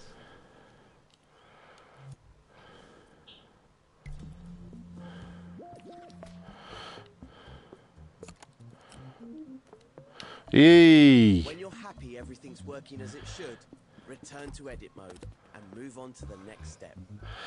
Yeah, I sort of get that.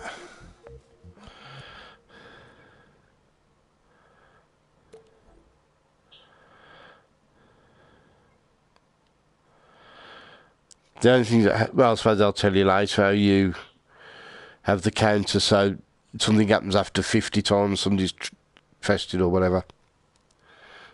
Actually, I bet you get that in this one. This go here, right. Just one more bridge for Connie to cross. As you can see, we have another microchip on the platform. Right, so L1, X, yeah. L1 and press X. Okay, looks like we have everything we need here. Well, apart from the Connie's fact... an adventurer, so how about we make this last bridge more challenging? Right. Adding a timer to the logic should get the adrenaline going. Once Connie activates the button, Take care, Vanny. 2 seconds to cross I will do. before the bridge drops back down. Got another couple of hours on Then this, head back to the assembly menu. If it and isn't then press square. Once Connie activates the button, let me just rewind that so I can. Yeah, another couple of hours on this, and then midnight. Immortal Legacy unlocks, so I'll be jumping on that. So you have a nice evening, and I'll speak to you tomorrow. You take care. I'll have a quick look at Ghost Giant if you have a chance. I think you'll love that. Really, really cute. hover over it with your imp. Hold L1 and press X. Okay, looks like we have everything we need here. But Connie's an adventurer, so how about we make this last bridge more challenging? Adding a timer to the logic should get the adrenaline going. Once Connie activates the button, she'll only have a few seconds to cross before the bridge drops back down. Oh, one thing, Van. Just good news about Notre Dame. Apparently, it's just, just the roof. I mean, that's going to be difficult enough to redo. But they thought that they was going to lose virtually the whole building. But the majority of it, they've managed to salvage. It's just the roof mainly. So that's good news. Still going to be years and years before it's finished. If it isn't already open, press square. Then go into the gadgets section. You'll find the timer in the same place as the counter, the logic and processing section. Its button has a clock face on it. There we go. Now go ahead and stamp the timer gadget onto the microchip with R2 or X. But it needs to be the other side with the circle button. Of the counter. If the counter's, I think, Look at the timer's inputs and outputs. because you need their names by hovering over the ports. you need to. The first input is a start timer port. Once How do I it move receives it? a signal, it will start the clock. The second Wait a one minute. is Because if it's done on a timer, obviously getting the counter to 1 puts a bridge up, and so the timer I think needs to be on that side. So I'm going to try if I can. If it let me, will it let me move that? R2 to move it. There we go. Right, give myself a bit of room. You watch, I've got it wrong now, and it's got to be on that side. reset timer, which timer port. Right. Once this receives a signal, now let's take a closer look at the timer's inputs and outputs. Start You can see the timer. names by hovering over the ports. Reset First one timer. is a start timer port. Once this receives a signal, it will start the clock. Timer finished. The second one is reset timer, which sets the time back to 0. Over on the output side, we have timer finished and timer output. Timer finished sends a signal when the timer reaches the required number. It's set to 5 seconds by default. Timer output is a little more sophisticated. The signal it sends represents the timer's current progress. If, let's say, it's only halfway to its target, the signal it sends will be half strength. So how do we connect this so the bridge only stays up for a few seconds? Well, we need the bridge to be raised while the timer is running. So create a wire on the timer output with R2 or X. Remember how we used the counter on the previous platform? We can use one here too. In no time at all, yeah. Give it 20, 30 years and I'll have finished the tutorials. Remember how we used the counter on the previous platform? We can use one here too. Just like before, connect the wire to the counter's increase count input. Yeah. Then connect the counter full output to the rotator's power port.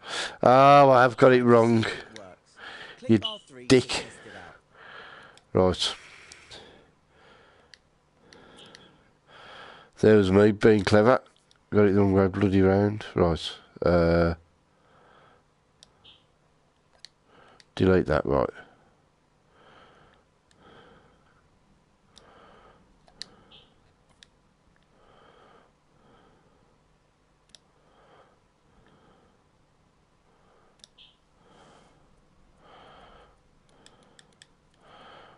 Right. Just like before, connect the wire to the counter's increase count input. Then connect the counter full output to the rotator's power port. Time to see if it works. Click R3 to test it out. Power. Just like before, wire on Right. the timer output. So how do we connect this so the bridge only stays up for a few seconds? Well, we need the bridge to be raised while the timer is running.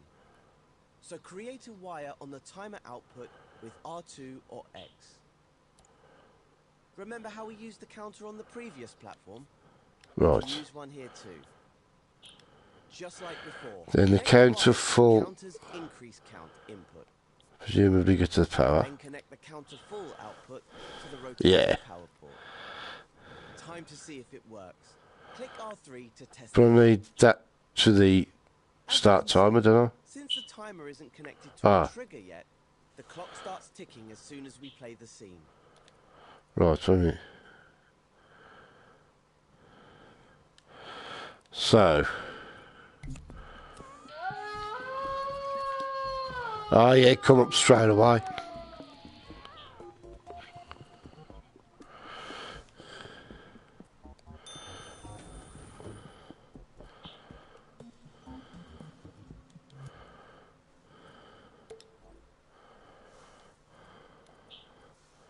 The bridge goes up, but doesn't drop down when the timer finishes. That can only mean one thing. There's a problem with the logic. If you'd like to figure it out for yourself, feel free to check the gadgets and see what's wrong. Or move on to the next...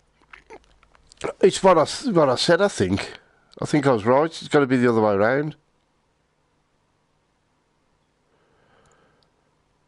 Let's try it.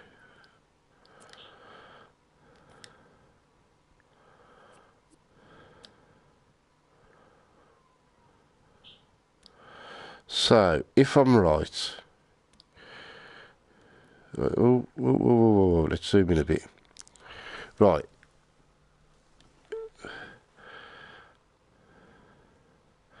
You step on the doodah, and the timer clicks onto 1. Timer full into the start. What's it? Then timer finished. No, would that work? Wait a minute. No, probably timer output, wasn't it? Was it timer output?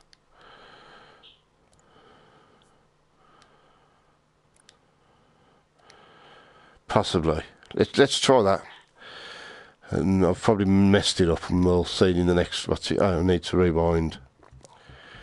Wait a minute. Edit. Rewind.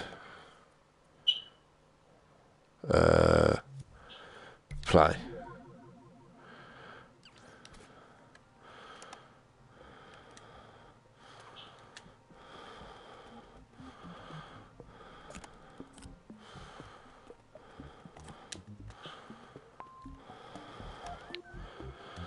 Ah, no. Oh, it's come on as I got off the what's it. Now, is that going to go in 5 seconds? No, it's stopping up.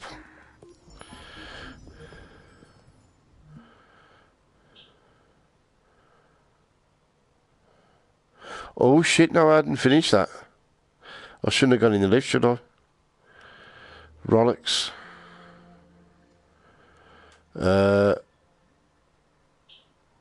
Right. Just one more bridge for Connie to cross. As you can see, we have another microchip on the platform. So let's open it up. Hover over it with your ink. Well, I need to get to the next step, don't I? Just one more bridge for Connie to cross. As you can see, we have another microchip on the platform. So let's open it up. Hover over it. Oh no, that was it. Play next step, I think. So let's take a look at why the bridge stayed up after the timer finished instead of going Right, back down. there we are. Remember how we used the counter earlier to remember the signal from the trigger zone? Well, now it's remembering the signal from the timer, so we need to make it forget that once the timer finishes. Let's go over to the counter gadget. Hover over the inputs to see their names. This one here is reset count. It'll put the counter back to 0, which will turn off the rotator. So all we need to do is connect it to the timer, but to which output? Aha, there we go. We can use the timer finished output. So timer finished to reset counter. Create a wire with R2 or X. Then stretch the wire over to the counter and connect it to the reset count input.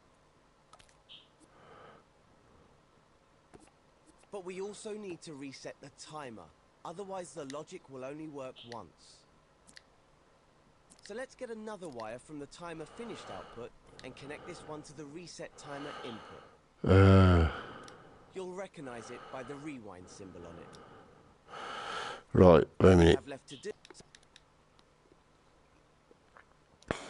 But we also need to reset the timer, otherwise the logic will only work once.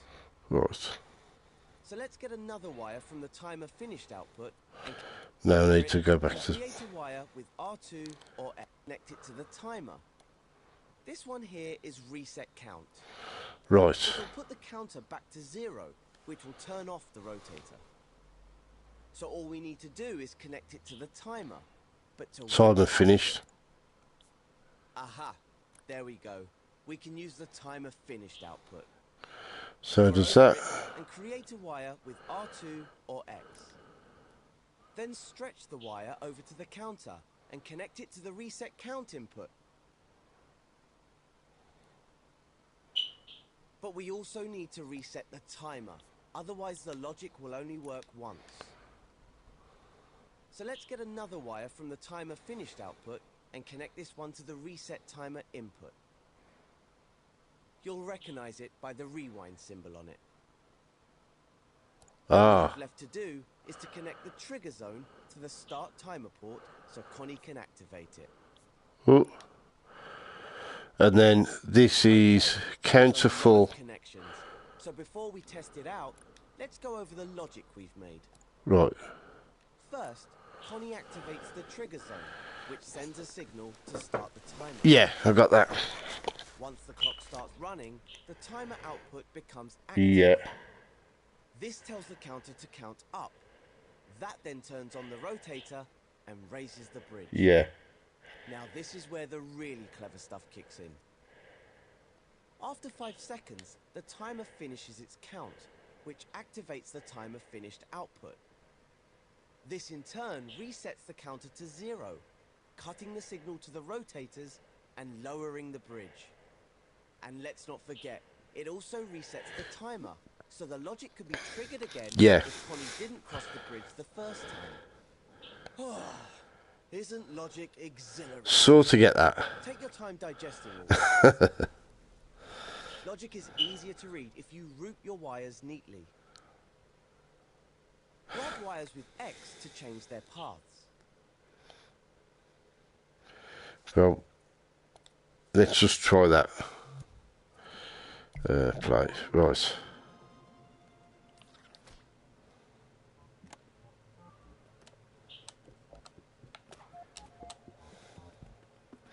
Whee!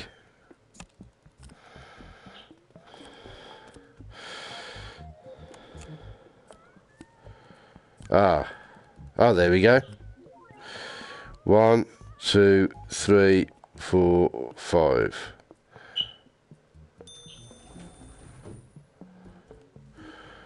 Now that should go down.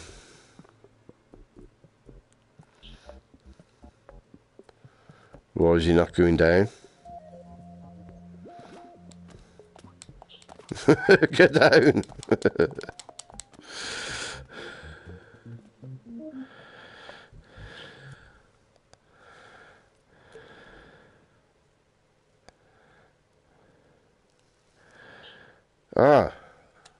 Oh, did I?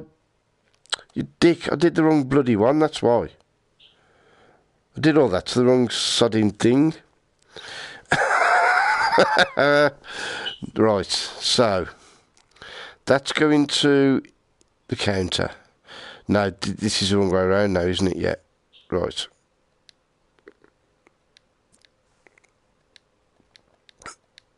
Let's see if I can do this again. Oh, no. I don't want both here. Right.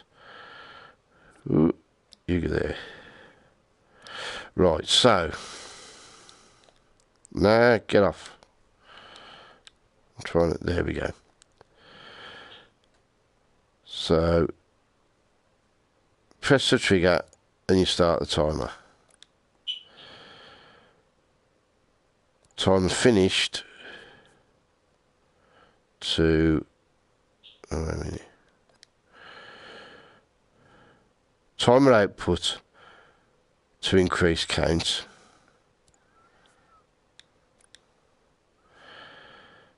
Timer finished to... That's reset count, yeah.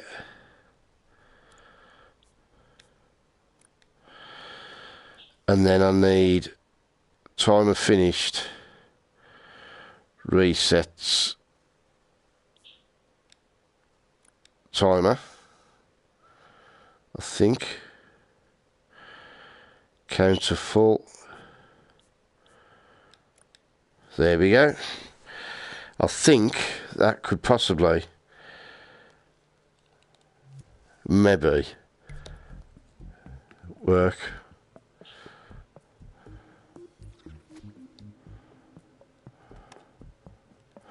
I stopped. Oh, no, I need to rewind time, don't I? Ah. Right, so that's right, isn't it? 1, 2, 3, 4, 5. Yes, there we go.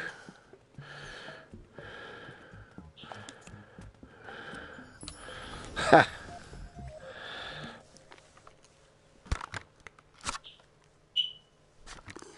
So what we got then?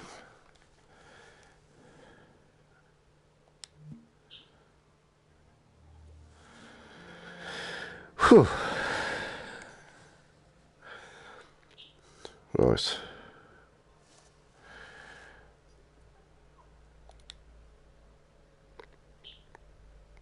So let's take a look at why the bridge stayed up after the timer finished instead of going back down. Remember how we used the counter earlier to remember the signal from the trigger zone? Well, Yeah, sort of getting it. I think this is a bit I just done, didn't it? To make it forget that once the timer finishes. Let's go over to the counter gadget. Hover over the Right. to see their names. This one here is reset count. It'll put the counter back to 0, which will turn off the rotator. So all we need to do is connect it to the timer, but to which output? But I've just done that. There we go. We can use the time. So why is it telling me they get right? So I've done that step. So, on the third platform, we've set up a timer that makes the bridge stop after Yeah. 5 seconds. But I think that might be too easy for a seasoned pro like Connie. Let's make it a little bit more challenging. First, if you're in play mode, switch back to edit mode and rewind time with L3. Ah, Let's move in closer to the microchip with the timer. there we go. Use the grab cam, R1, to move your view. Now I'll show you how to tweak a gadget's settings. Hover over the timer gadget, hold L1 and press square. Ah, The tweak menu contains the settings for the timer. Hover over the sliders and buttons to see their names. The Target top slider time. sets the target time for the timer. ah, so that's, If we yeah. lower this setting, the bridge will stay up for a shorter time. To adjust the value, hover your imp over the slider, then hold X. Use your imp to drag the slider left or right. Set it to around 3 seconds. It doesn't have to be exact. If you're a stickler for precision, you can adjust the slider incrementally using the up and down directional buttons. Just hover your Oh, there we go. slider. Yeah, take the press finger up or off. down to tweak the value. Oh, In fact, why don't we make things really interesting for Connie? Let's set it to 2.5 seconds. all right then. You can close the tweak menu now by selecting the cross in the top corner with X. Or you could use a shortcut. Just hold L1, then press circle while hovering over the menu to close it quickly. The same shortcut works for closing microchips. Give it a try now. Hold L1, then hover your imp over the microchip and press circle. Can't remember. How did I get that up? Time to test out the scene in play mode. I can't remember what I did to get me thingy up. Oh, square. Right, so what did he say? Always tweak the timer again. Oh, I forgot what he said now. Imp over the microchip. Cool. While hovering over the menu to close it quickly. The same shortcut works. Ah, yeah. So it's Give it a try now. L1 and square opens it up. L1 circle, close it. And press circle. Yeah, got that. Time to test out the scene Open. in play mode. Close. Right. Let's pause it before you. Right. So.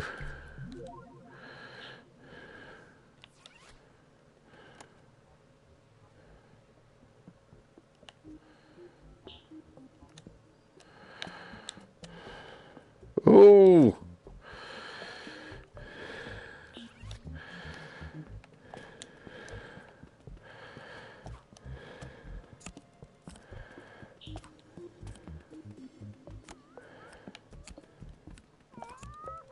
Oh, nearly made it.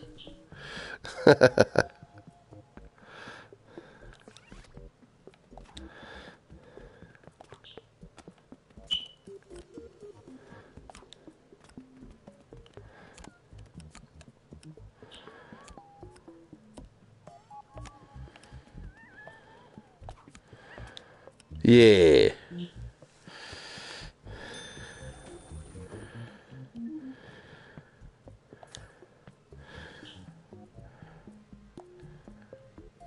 If you have any problems crossing that last bridge, you can always tweak the timer again. Don't want to go in there because that will finish the thing. Remember, you just hover over the gadget, hold L1, and press square to open its tweak menu. When you're all set, take Connie to the last platform and walk through the door to complete this tutorial. Yay! Yeah, that's very interesting. It starts with the logic anyway.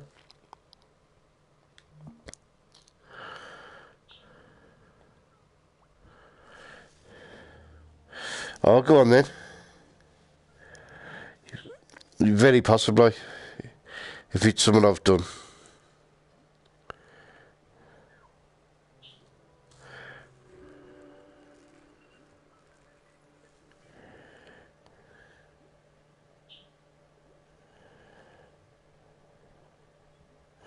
No health modifier on the gadget icon. Is that in the next tutorial that they go on to that?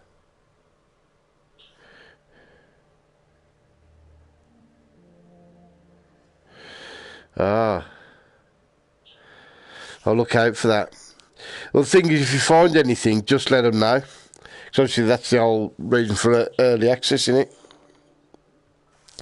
Listen, lads, before I start this, I just need to go and get myself a drink.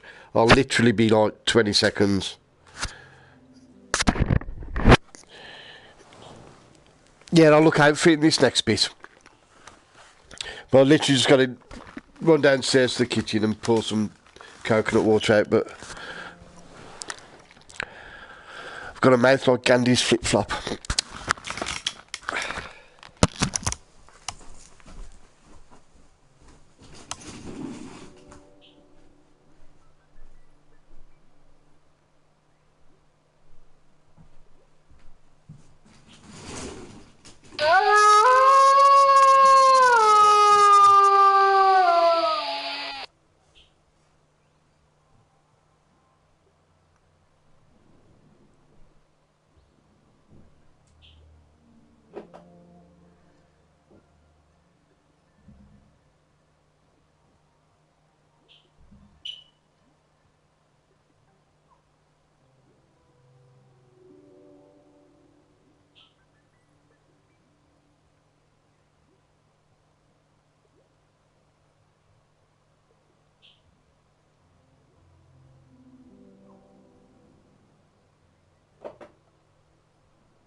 Right.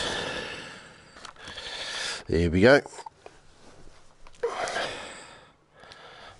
In this tutorial, we'll use logic to make health go up and go down. Oh, Cuthbert. Hold that for now. Let's start by going into play mode. Right. See if you can get Connie across that first gap. Oops. Sorry, Connie. I forgot to fix that. Don't worry, though. Even after falling such a long way, Whee! Connie's just fine. There's only one problem. There's no way for her to get back up. What we need is for Connie to respawn on a platform if she falls. So that's going to be our next job.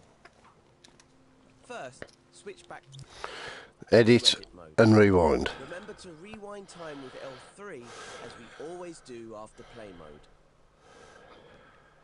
In order to make Connie respawn, we're going to use a health modifier gadget. We'll use it to make the floor around the platforms lethal.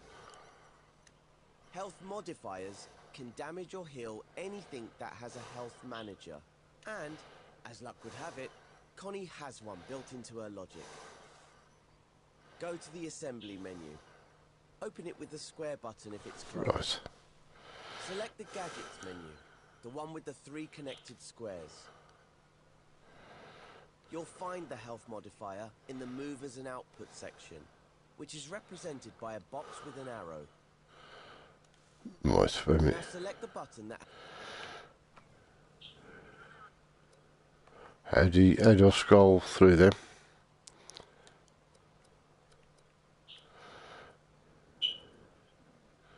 Variable.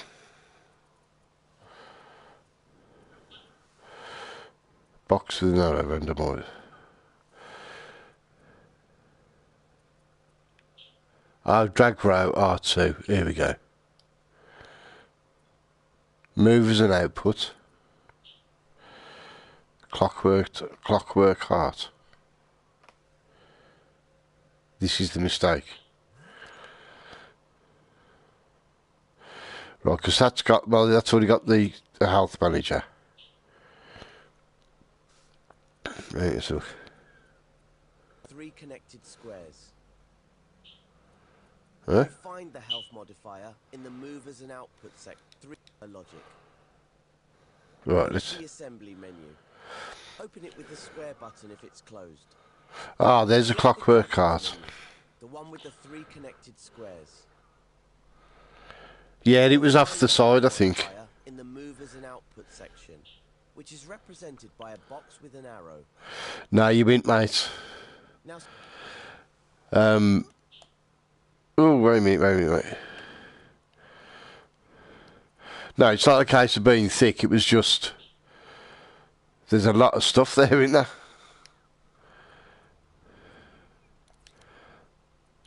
So you got your gadgets.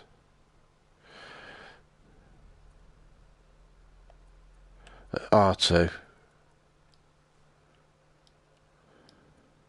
There we go.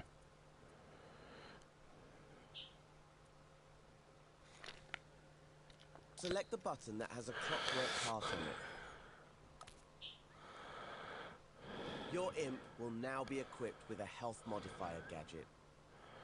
Stamp it somewhere central, near the floor, using R2 or X. Ah, right. Then unequip the gadget with circle. Your scene now has a health modifier, but to make it work as intended, we'll have to tweak it first. There's so much in it, man. It's easy to, overlook things. Oh, next step. Let's go ahead and open the health modifiers tweak menu. Right, L1, Hold circle, L1 yeah. and press Square, not circle. Circle close it. Here you can set the options for how the health modifier works. That includes how much health is modified, which is shown in the first slider. Right now, it's set to -100. This means it will take 100 health points away from anything it affects. Just enough to make Connie respawn. The modifier mode is set to per hit, so 100 health points will be taken away when anything touches it. Oh, you've got a timer. But since we want the area around the platforms to be lethal, we need to set the modifier type to zone. Select the zone icon with X now. Then go to the Zone Properties tab, so we can change its size and shape. The icon is at the top of the menu, and looks like a box in a zone. Look for the Zone Shape section of the menu, then select the cube. Whoa, whoa, whoa, whoa, whoa, whoa, whoa, whoa, whoa. Whoa back. Select the zone icon with X now. Yeah, I've done that, yeah. Go to the Zone Properties tab, so we can change its size and shape. The icon is at the top of the menu, and looks like a box in a zone. Looks like a box in a zone. That looks like a box in a zone properties, yeah, here we go. Right. Look for the Zone Shape section of the menu, then select the cube. You can use the zone sliders to make the zone bigger. Ah. Be careful not to make it too tall. The respawn zone should be level with the pink lines around the platforms. If you need to, move the health modifier gadget nearer to the floor. Wait a minute, again. Make it too tall. The respawn zone should be level with the pink lines around the platforms.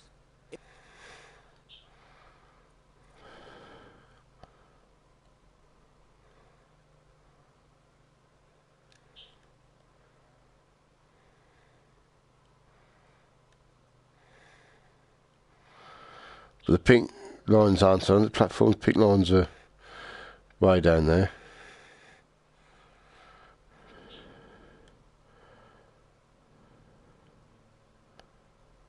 Right. Yeah, it is, Dej. If you need to, move the health modifier gadget nearer to the floor. It's one of them things where I suppose you... Oh, wait a minute. Right, so if I move that... Ah! Hover over the edges of the zone, you'll see Possibly. white arrow gizmos appear. Grabbing these with R2 will let you change the size of the zone. Using those, you can make sure the area around the platforms is covered. Oh, there we go. Now let's test it in play mode and see what happens. Yeah, you'll try something and it won't work, but you know, you'll work it out. And If Connie falls it's, off the you know, it's perfect. I haven't done it yet, you dick. I don't know. Right. Oh. No.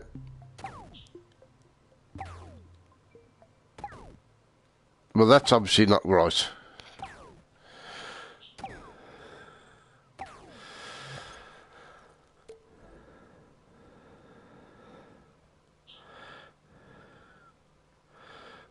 So,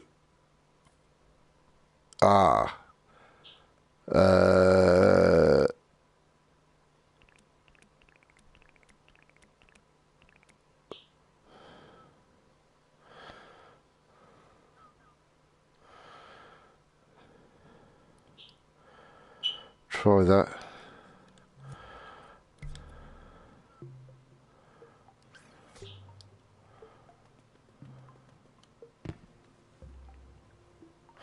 Ah. Yeah, I think it's going to take you a real long while to get used to the to all the what's-its. Well, the thing is, it's not really. I'm not sure a game's the right word, is it? It's really just a creation tool, isn't it? Although there are games in it you can play. I think there's like a single player thingy. Well, there will be when it comes out. I suppose it'd be in this, but right. I'm a bit of a loss here. I need to rewind. L3. That's it. Right. Ah, because I haven't got it.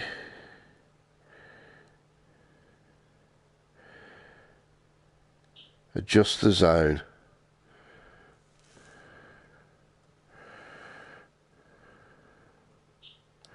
Right, let's zoom out a bit.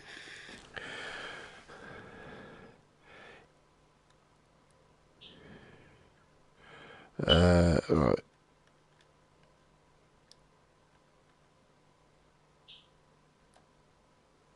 I'll try again. Actually, the easiest way is with the doodle, isn't it? I think. Right.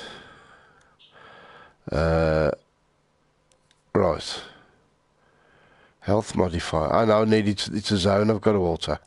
Zone properties, square.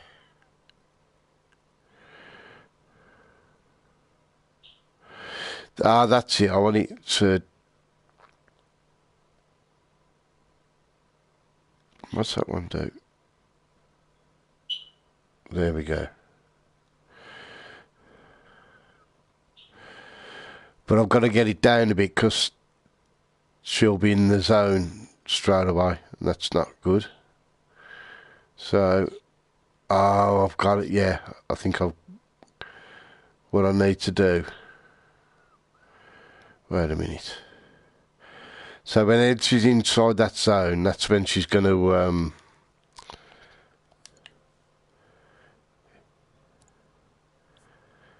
that's when she's going to... No...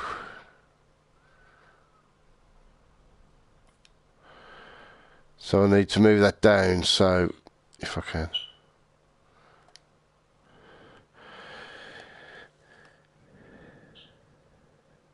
Well, no, because they're they're professionals. You know what I mean? They're supposed to be able to do this. So I need to lower that.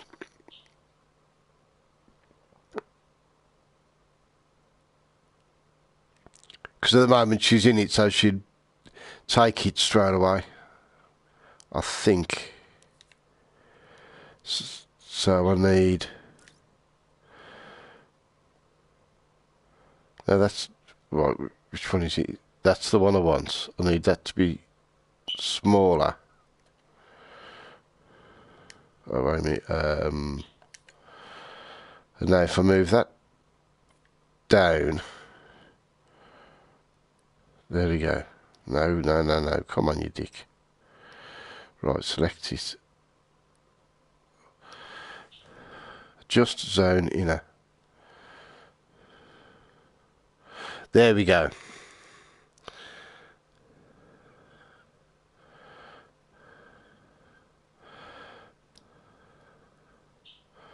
So that should now trigger when she falls.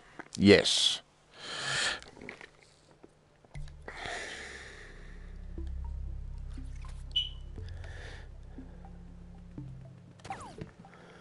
Yay!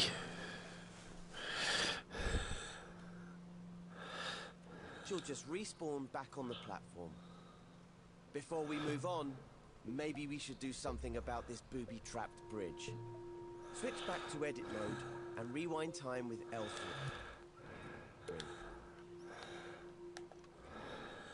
There.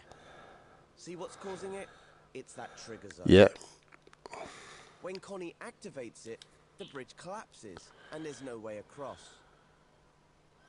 If you finish the first logic tutorial, you'll know that the counter is being used to remember the trigger zone has been activated. If you follow the wires, you'll see there's one connected to each block. These red dots on the blocks are not gadgets. They show that a wire is connected to a setting in the block's tweak menu. Ah. Explore the logic for yourself. Or Right, if you want to move on and let's go through that again. Right. follow the wires, you'll see there's one connected to each block. If you follow the No. there. See what's causing it? It's that trigger zone. When Connie activates it, the bridge collapses and there's no way across. If you finish the first logic tutorial, So that's going to increase the count. counter is being used to remember the trigger zone has been activated. Counter full. If you follow is the going wires, to- there's one connected to each block. Ah, Those red yeah. dots on the blocks are not gadgets. They show that a wire is connected to a setting in the block's tweak menu. Explore the logic for yourself. Or, if you want to move on and get Connie on her way, just delete the trigger zone by pressing triangle over it. That'll prevent any of the logic from activating. Then, once Connie can safely make it to the second platform, move on to the next step. Oh shit. Right. There is a way to undo. I wish I could remember what it was. Oh, wait a minute. There we go.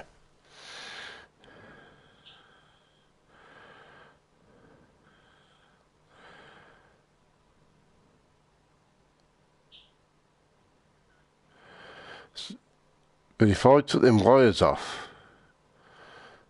if I deleted them wires,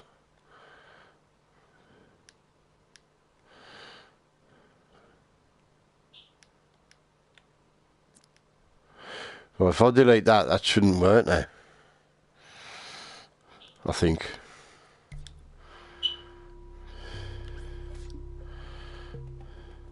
Hey.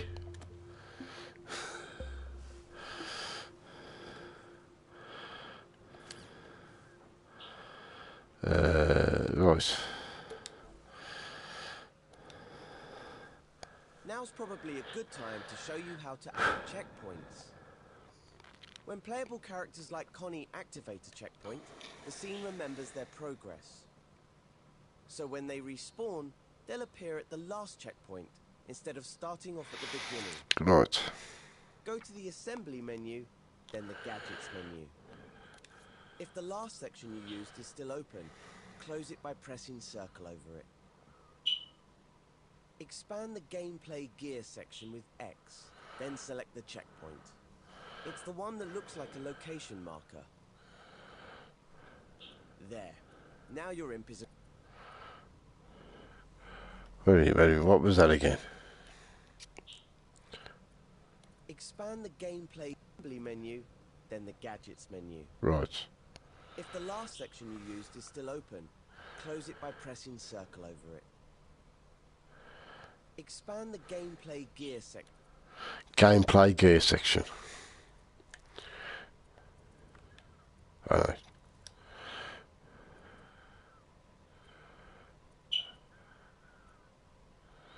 Rotator, advance rotator, look at rotator, rocket rotator.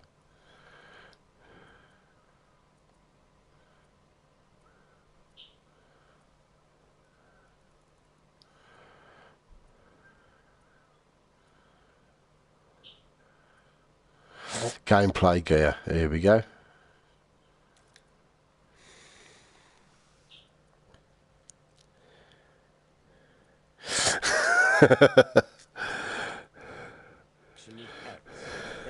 Can remake bloody Miniwood. The one that looks like a location marker. There. Now your imp is equipped with a checkpoint gadget. The direction of a checkpoint determines which... No, it isn't right. There. Right. Expand the gameplay gear section Yeah. with X, then select the checkpoint. Ah, that's it. The one that looks like a location marker. There. Now your imp is equipped with a checkpoint gadget. The direction of a checkpoint determines which way a character will face when it respawns. So make sure the front of the gadget, the side with the black outline, is facing the direction you want Connie to face. Ah. Remove the gadget from your imp with the circle button. Then open the checkpoints tweak menu. Wait a minute. Checkpoints. So, if I... So it should be facing this way, because that's... Is that right? Oh, no.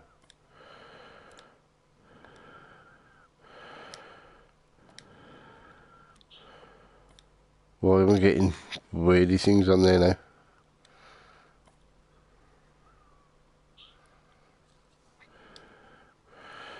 Ah, is that... I might be doing this totally wrong. Protection zone, just like health Right. modifiers. So select the zone size tab from the menu. This is set to a sphere by default, but to make sure it can't be missed, let's change it to a cube. You can use the zone size sliders to make the checkpoint cover the width of the platform.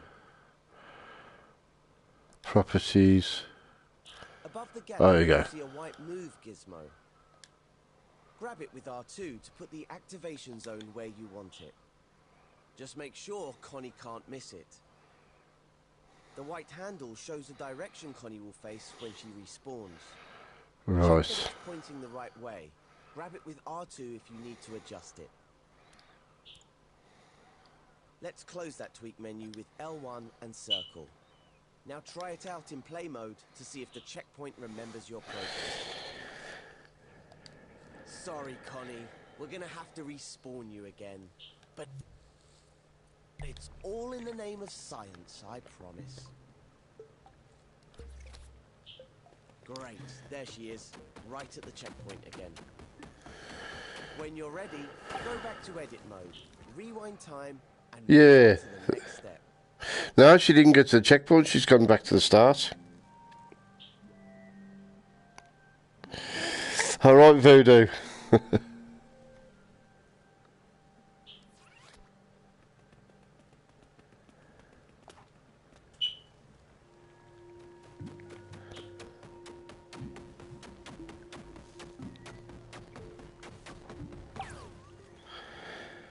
So why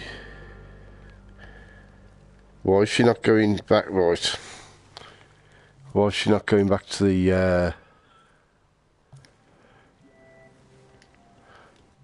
the checkpoint?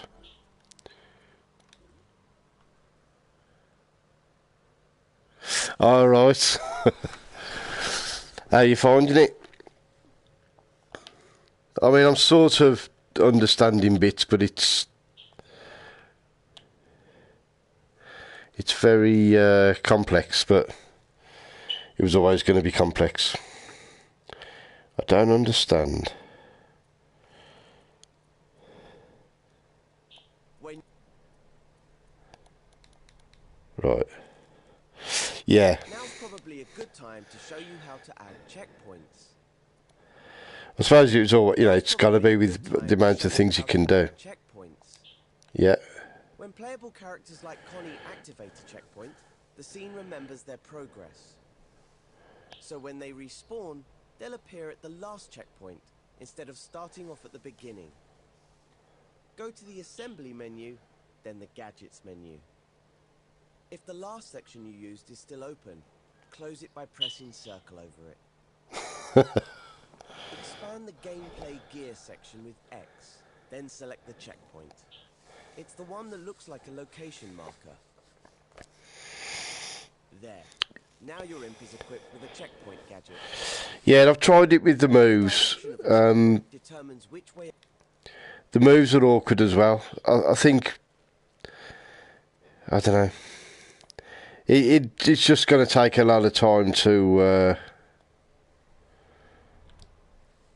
to get it all put down. But if you've seen some of the things people have done, So make sure it's amazing. the gadget, the side with the black outline, is facing the direction you want Connie to face.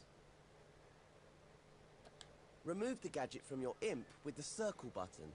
Then open the checkpoints tweak menu. Right. I know how to do that. Checkpoints use a detection zone, just like health modifiers. So select the zone size tab from the menu. This is set to a sphere by default, but to make sure it can't be missed, let's change it to a cube. Right, we've got that. You can use the zone size sliders to make the checkpoint cover the width of the platform. Above the gadget, you'll see a white move gizmo. Grab it with R2 to put the activation zone where you want it. Just make sure Connie can't miss it. The white handle shows the direction Connie will face when she respawns. Check that it's pointing the right way. Grab it with R2 if you need to adjust it. Let's close that tweak menu with L1 Wait a minute, and mate. circle. I'm wondering whether I should have that on the top. That's the thing. There's so many amazing things you could make with this. Right, let me increase the...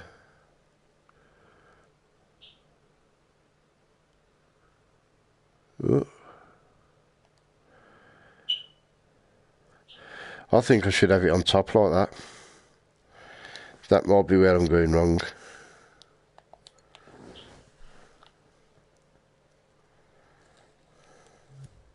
Right, let's play it.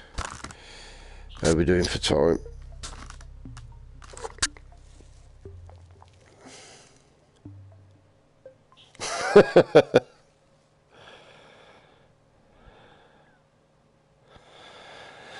Oh yeah, if you could get in depth in this, that'd be wicked. But if you could import other games into this,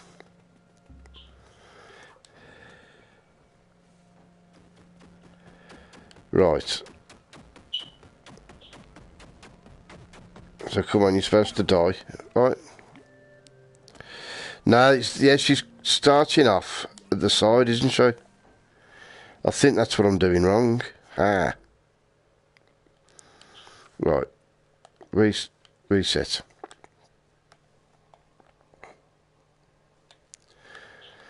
Could change the bloody Cupid so they're not such ugly little bastards. Right.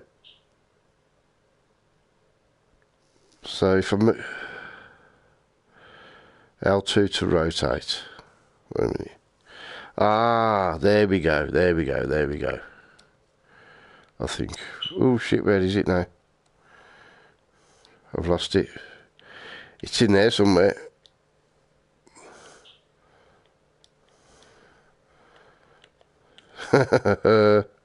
Oh, wait a minute. Undo. Right. Come on, you little sad. Right, lift it up first.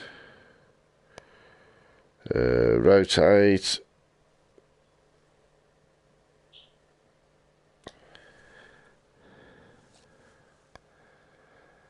Yeah, I think I'm going to do all these again. I've done some with moves, some with DS4. I'll try them again with the moves. No. Why are you rotating that way?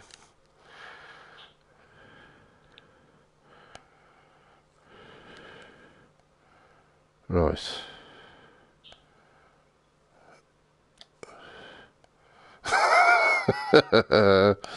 No, sod that, won't it? Try again.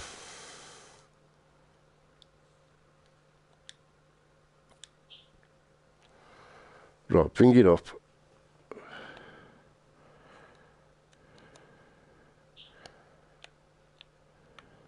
Ah, that's better, that's better. And now, if I move it, how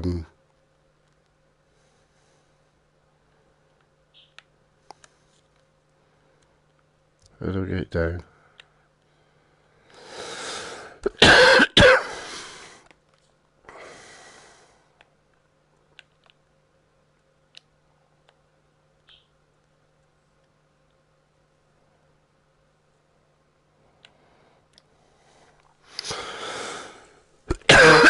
Pardon me. Right, I think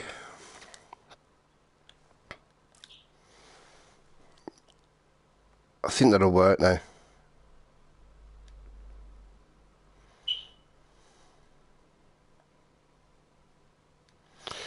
Right.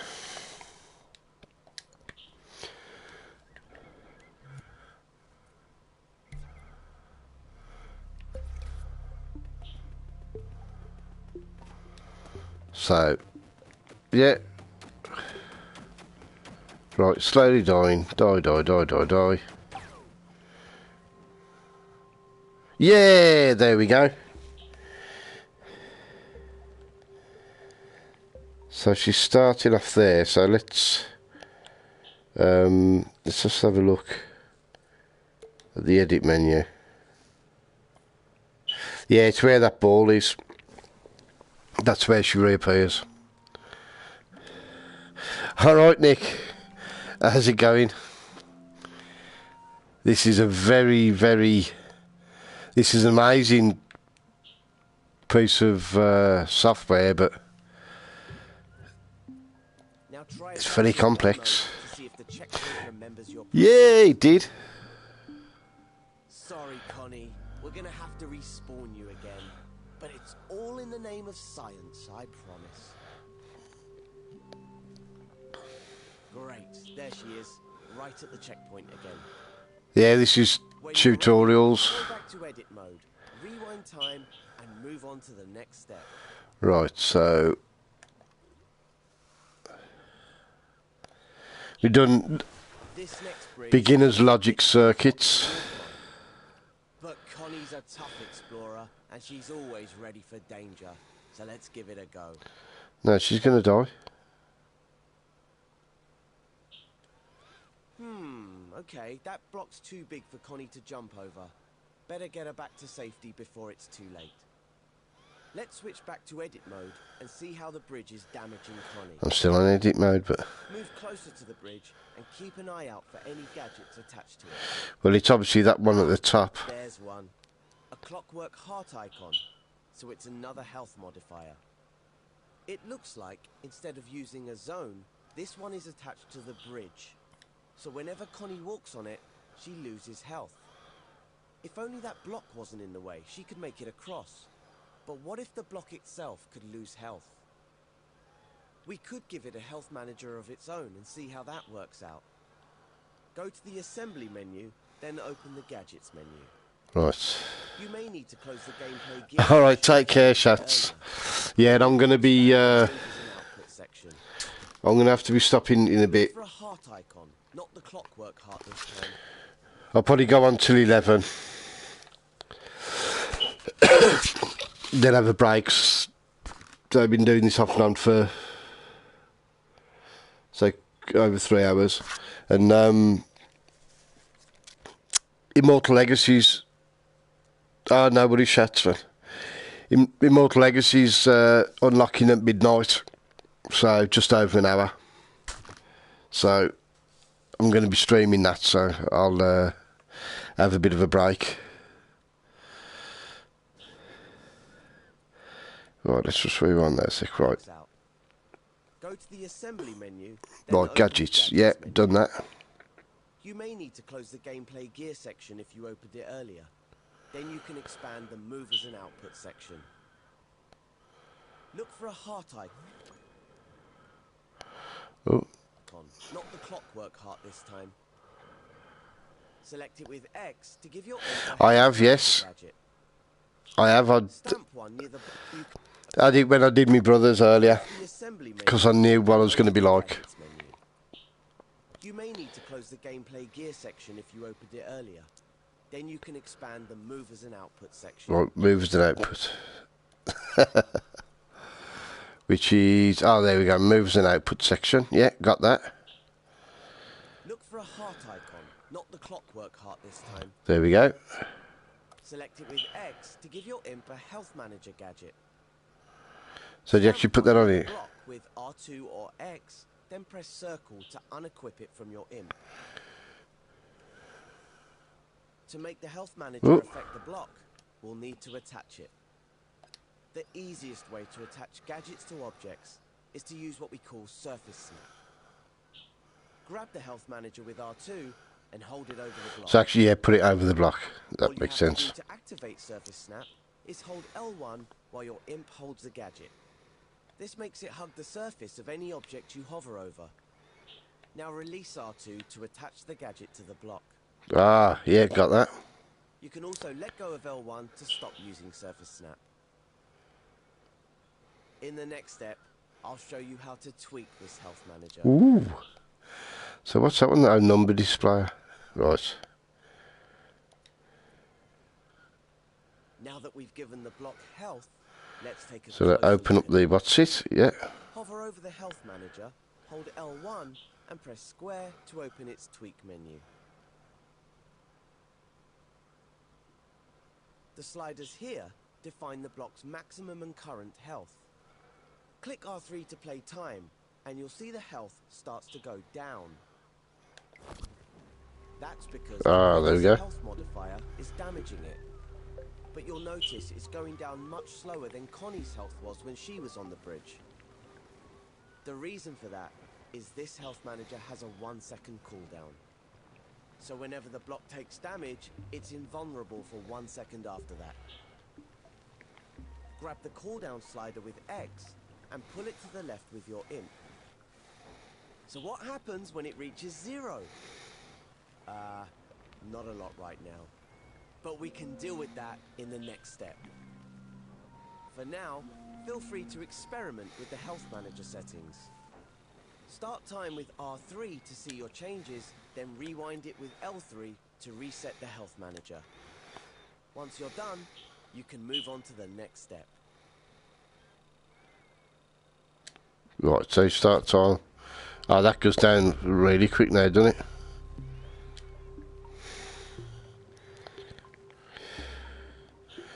Ah, right.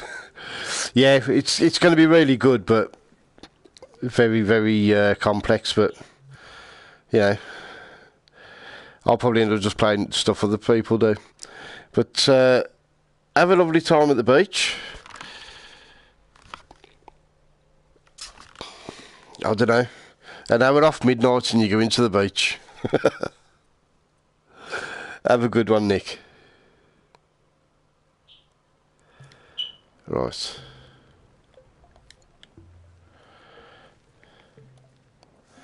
An object doesn't So is it nearly midday there? runs out of health. So we need to do a bit more work before we can get rid of that block. Let's take a closer look at its health manager. If its tweak menu is still open, close that first with L1 and circle. See the output ports on its right edge. Hover over the one at the bottom, the one that has a heart with a cross over it. No health. This is the no health output, which sends a signal when the health manager is completed. Yeah. It can be used to trigger any number of things, but right now, we're going to use it to destroy the block. Go to the assembly menu and take a look in the gadget section. It may still be open from earlier when you selected the health manager. Look for a skull icon on a button in the movers and output section and select it with X. This is the destroyer gadget. It destroys whatever it's attached to. Right, so put that on there. Oh shit. We can use surface snap. So hover the destroyer over the block. Hold What's happened to me block? Surface snap and press R2 or X to stand. All right, Dante. No. Okay. I think that's obviously that's going to be in the full release, but at the moment, no, it's not supporting VR. When time is running, the destroyer activates and destroys the block. Right. Rewind time with L3 to bring it back. Oh, of course. Right. We don't want the destroyer to activate until the block's health has run out. To do that, we'll need to connect the no health output port to the destroyer's power. So hover your imp over the health manager's Right. It works all right. When time is running, the destroyer activates. I've got to get me destroyed on first. I lost it. Destroyer gadget, surface snap. So hover the destroyer over the block. Hold L1 to make it. Right. So let's get me. So.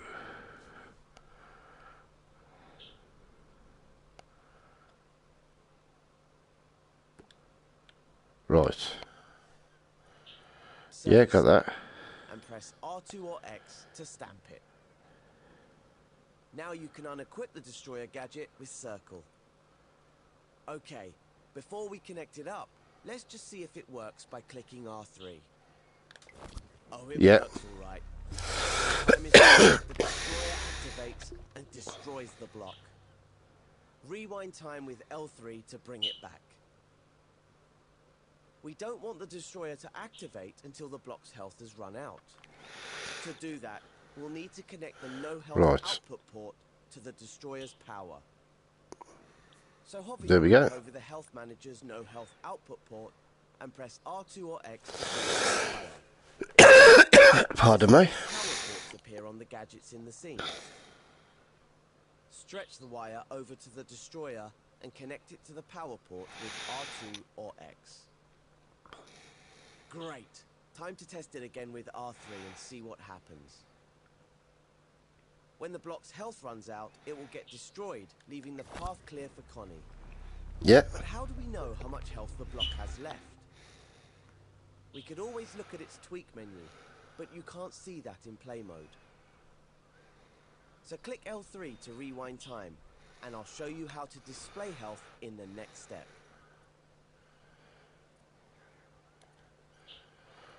If the Health Manager's tweak menu isn't open already, open it now with L1 and square. So I'm sort of getting When you hover over the what menu it's doing. sliders and buttons, you'll see ports Probably have to go over the tutorials again just to These work film just again. like the ones on the outside of the gadget, but there are a lot more of them. And you might also use sliders and buttons. Right. If the Health Manager's tweak menu isn't open already, open it now with L1 and square. When you hover over the menu sliders and buttons, you'll see ports popping Yep. out of the side.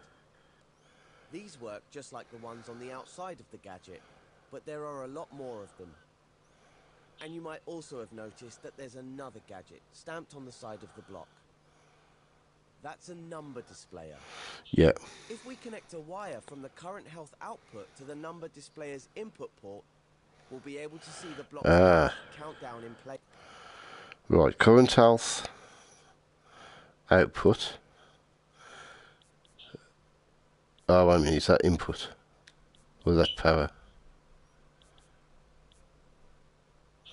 No, that's got to go. Right, wait a minute.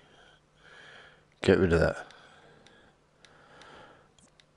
Oh, no, you dick. Right. So, health output. I think to that. Oh, you bugger. Input. That's number range. That's got to be right, I think. Mode. So let's go ahead and do that. Hover over the current health slider's output port. Then press R2 or X to create a wire and stretch it to the number displayer. Once you've connected it to its input with R2 or X, you can switch over to play mode and test out the whole scene so far. Okay. Right, let's just get rid of that.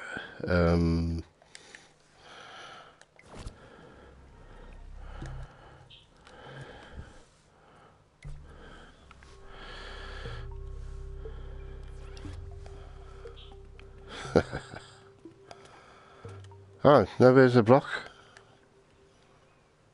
Right. That's not right, is it? Right, now play. Ah. It's going straight away.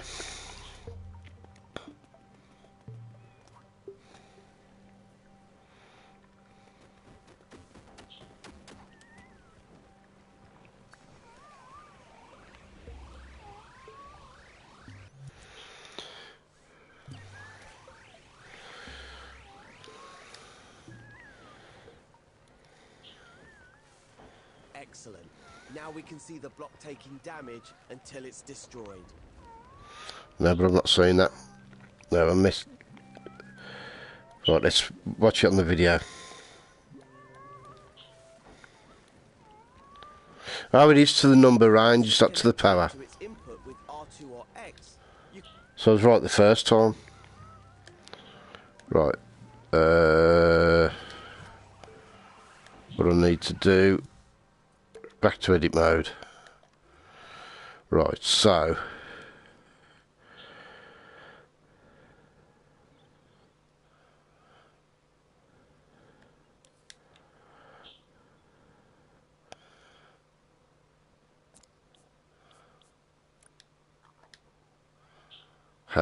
So I think.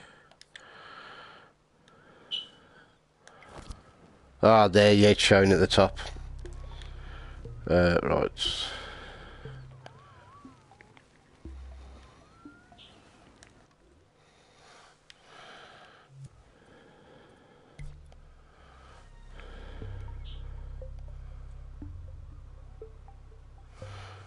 done pretty quick, you know.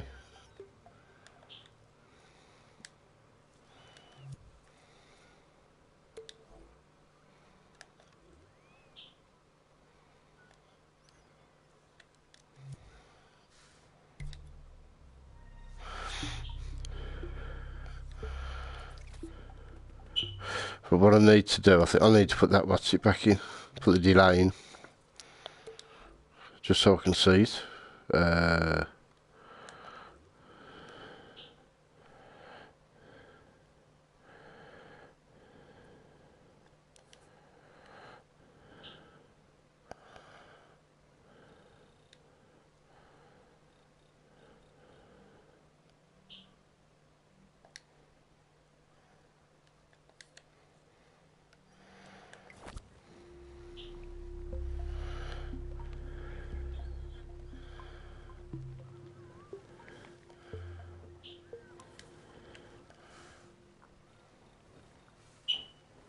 Oh, too far.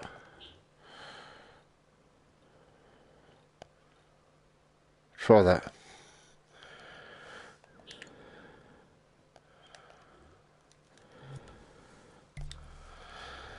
There, you can yeah, you can see the counter going down.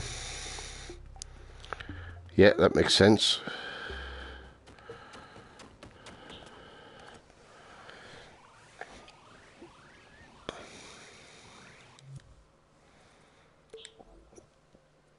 You can switch over to play mode and test out the whole scene so far. Excellent. Now we can see the block taking damage until it's destroyed. Once you can get Connie to the next platform, switch back to edit mode and move on to the next step. Right, yeah, I'm back on edit mode.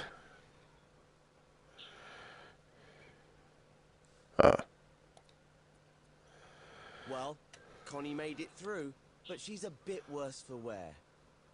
The burn effect you see on her is triggered by the current health output from her health manager. It gives you a visual cue of her health. The more singed she gets, the less health she has. I'm not sure poor Connie has enough health left to make it across the last bridge. What she needs is a bit of healing. So let's create a healing... Which is where that comes in. Charge. This green pad looks like a good place to recover. We can turn it into a healing zone by placing a health modifier on it, using Surface Snap. Right, You've so used Surface Snap before, so this should be no problem. gadgets. Go to the assembly menu and select a health modifier from the movers and output menu.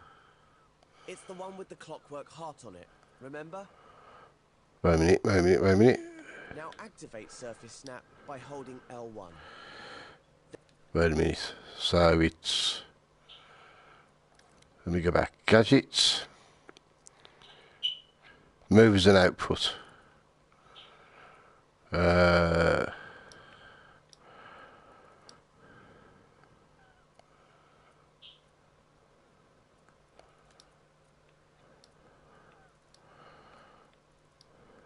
Oh, there we go. Health modifier.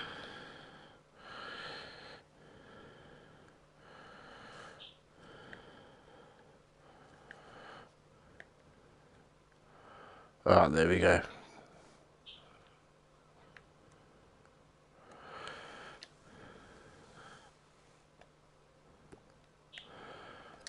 Right. Then attach the health modifier to the green pad. Now you can unequip the gadget with the circle button and open the modifier's tweak menu. We need to change it so it heals Connie. The health modifier is set to -100 by default, which won't do Connie any good. Open the modifier's tweak menu. Oh, that's it. We need to change it so it heals Connie. The health modifier is set to -100 by default, which won't do Connie any good. She has 100 health to start with, so that will take it all away and make her respawn. Grab the slider with X, drag it right, and set it to +20. I would if you would go... Ah, there, it's going up. We want the healing zone to heal Connie while she's standing on it. So you also need to set the modifier mode to continuous. Right, wait a minute. You can leave the modifier type as impact, since you've snapped the health modifier to the platform. You can leave the modifier type as impact. We want the healing zone to heal Connie while she's standing on it. Oh, no. Right, set the health modifier mode to continuous. Ah, that's the X, that's per hit. Right, continuous. Right.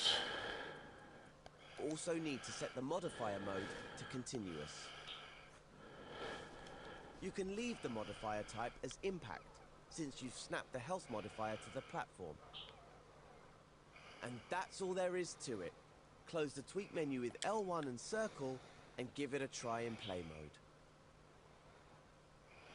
mode. Right. Alright. Pause that a sec.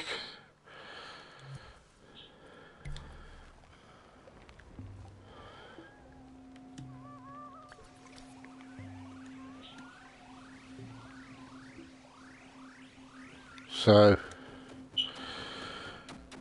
there she's getting all singed, yeah.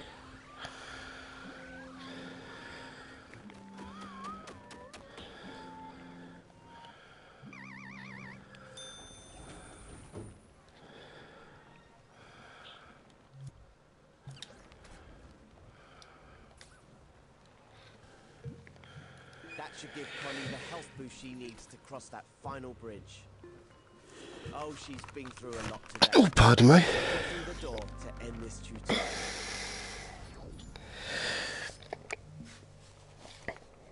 Well, this, I've got to say, is amazing, but there's a hell of a lot to remember.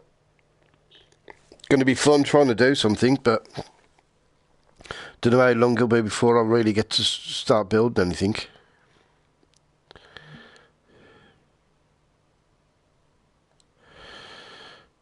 Right.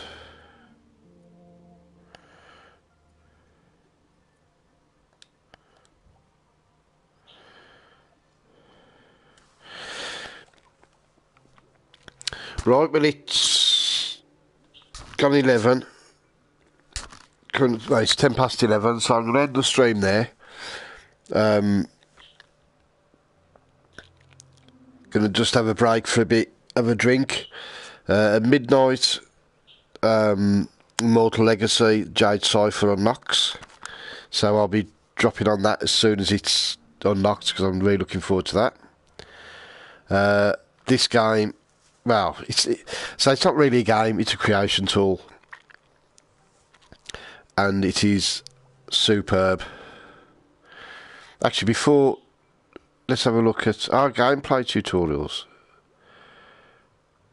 Now that's going to be interesting, I'll be doing that next. Before we go, let's just have one look at a couple of things that other people have done. It's always worth it.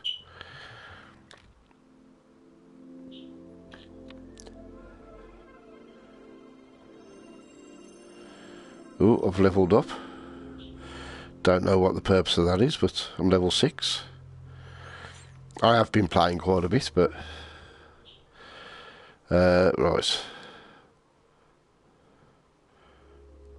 Yeah, no, I just want...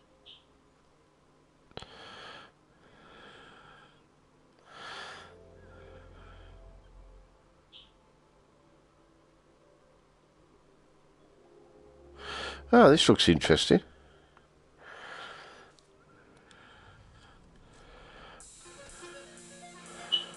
So this is what other people have created.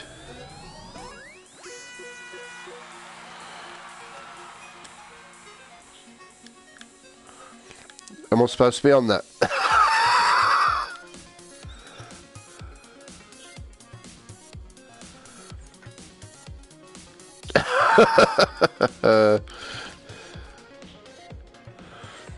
I think I screwed that up. Right, let's have a look at someone else.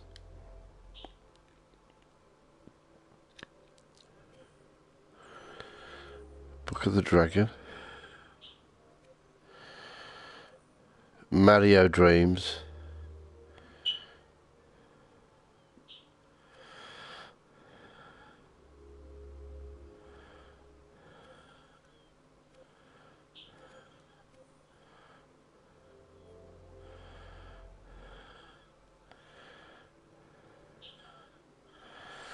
Marvelous.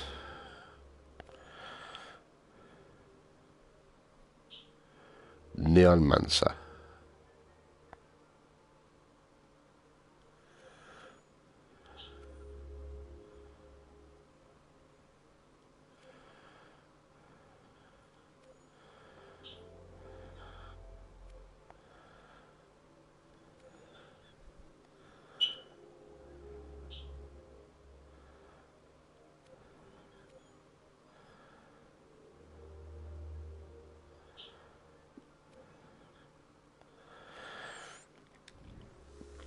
Oh, let's have a quick look at Haunted Mansion before I quit it.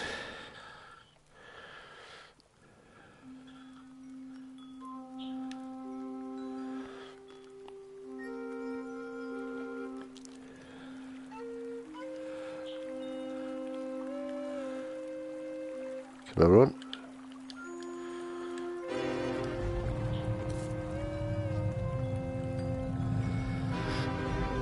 Thing is, it's not that long ago that, you know, graphics and animation like this would have been considered, you know, top of the range.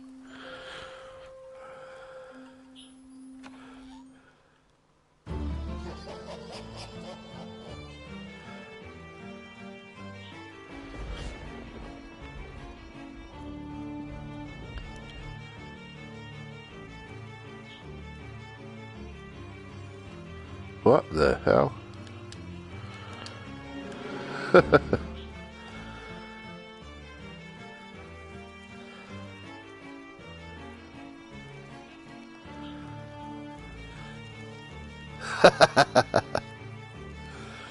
Yeti.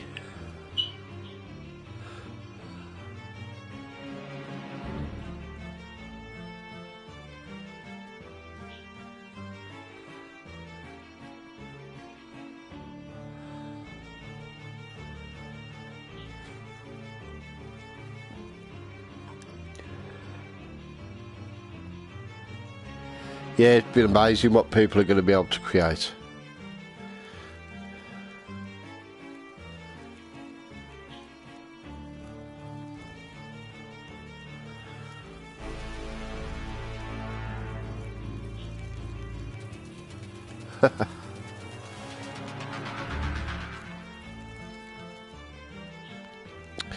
Right, anyway, I'm going to call it a night till midnight.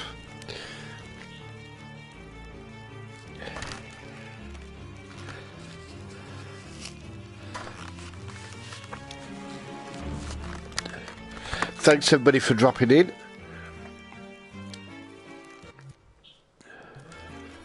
Right. So this is an absolutely amazing tool, but it is really going to take a lot of work to get the best out of it. But we'll see what I can do eventually. But right, I'm going to go for a break now. At midnight, it's Immortal Legacy, Jade Cypher. Hope to see you there. Thanks everybody for dropping in. Much appreciated.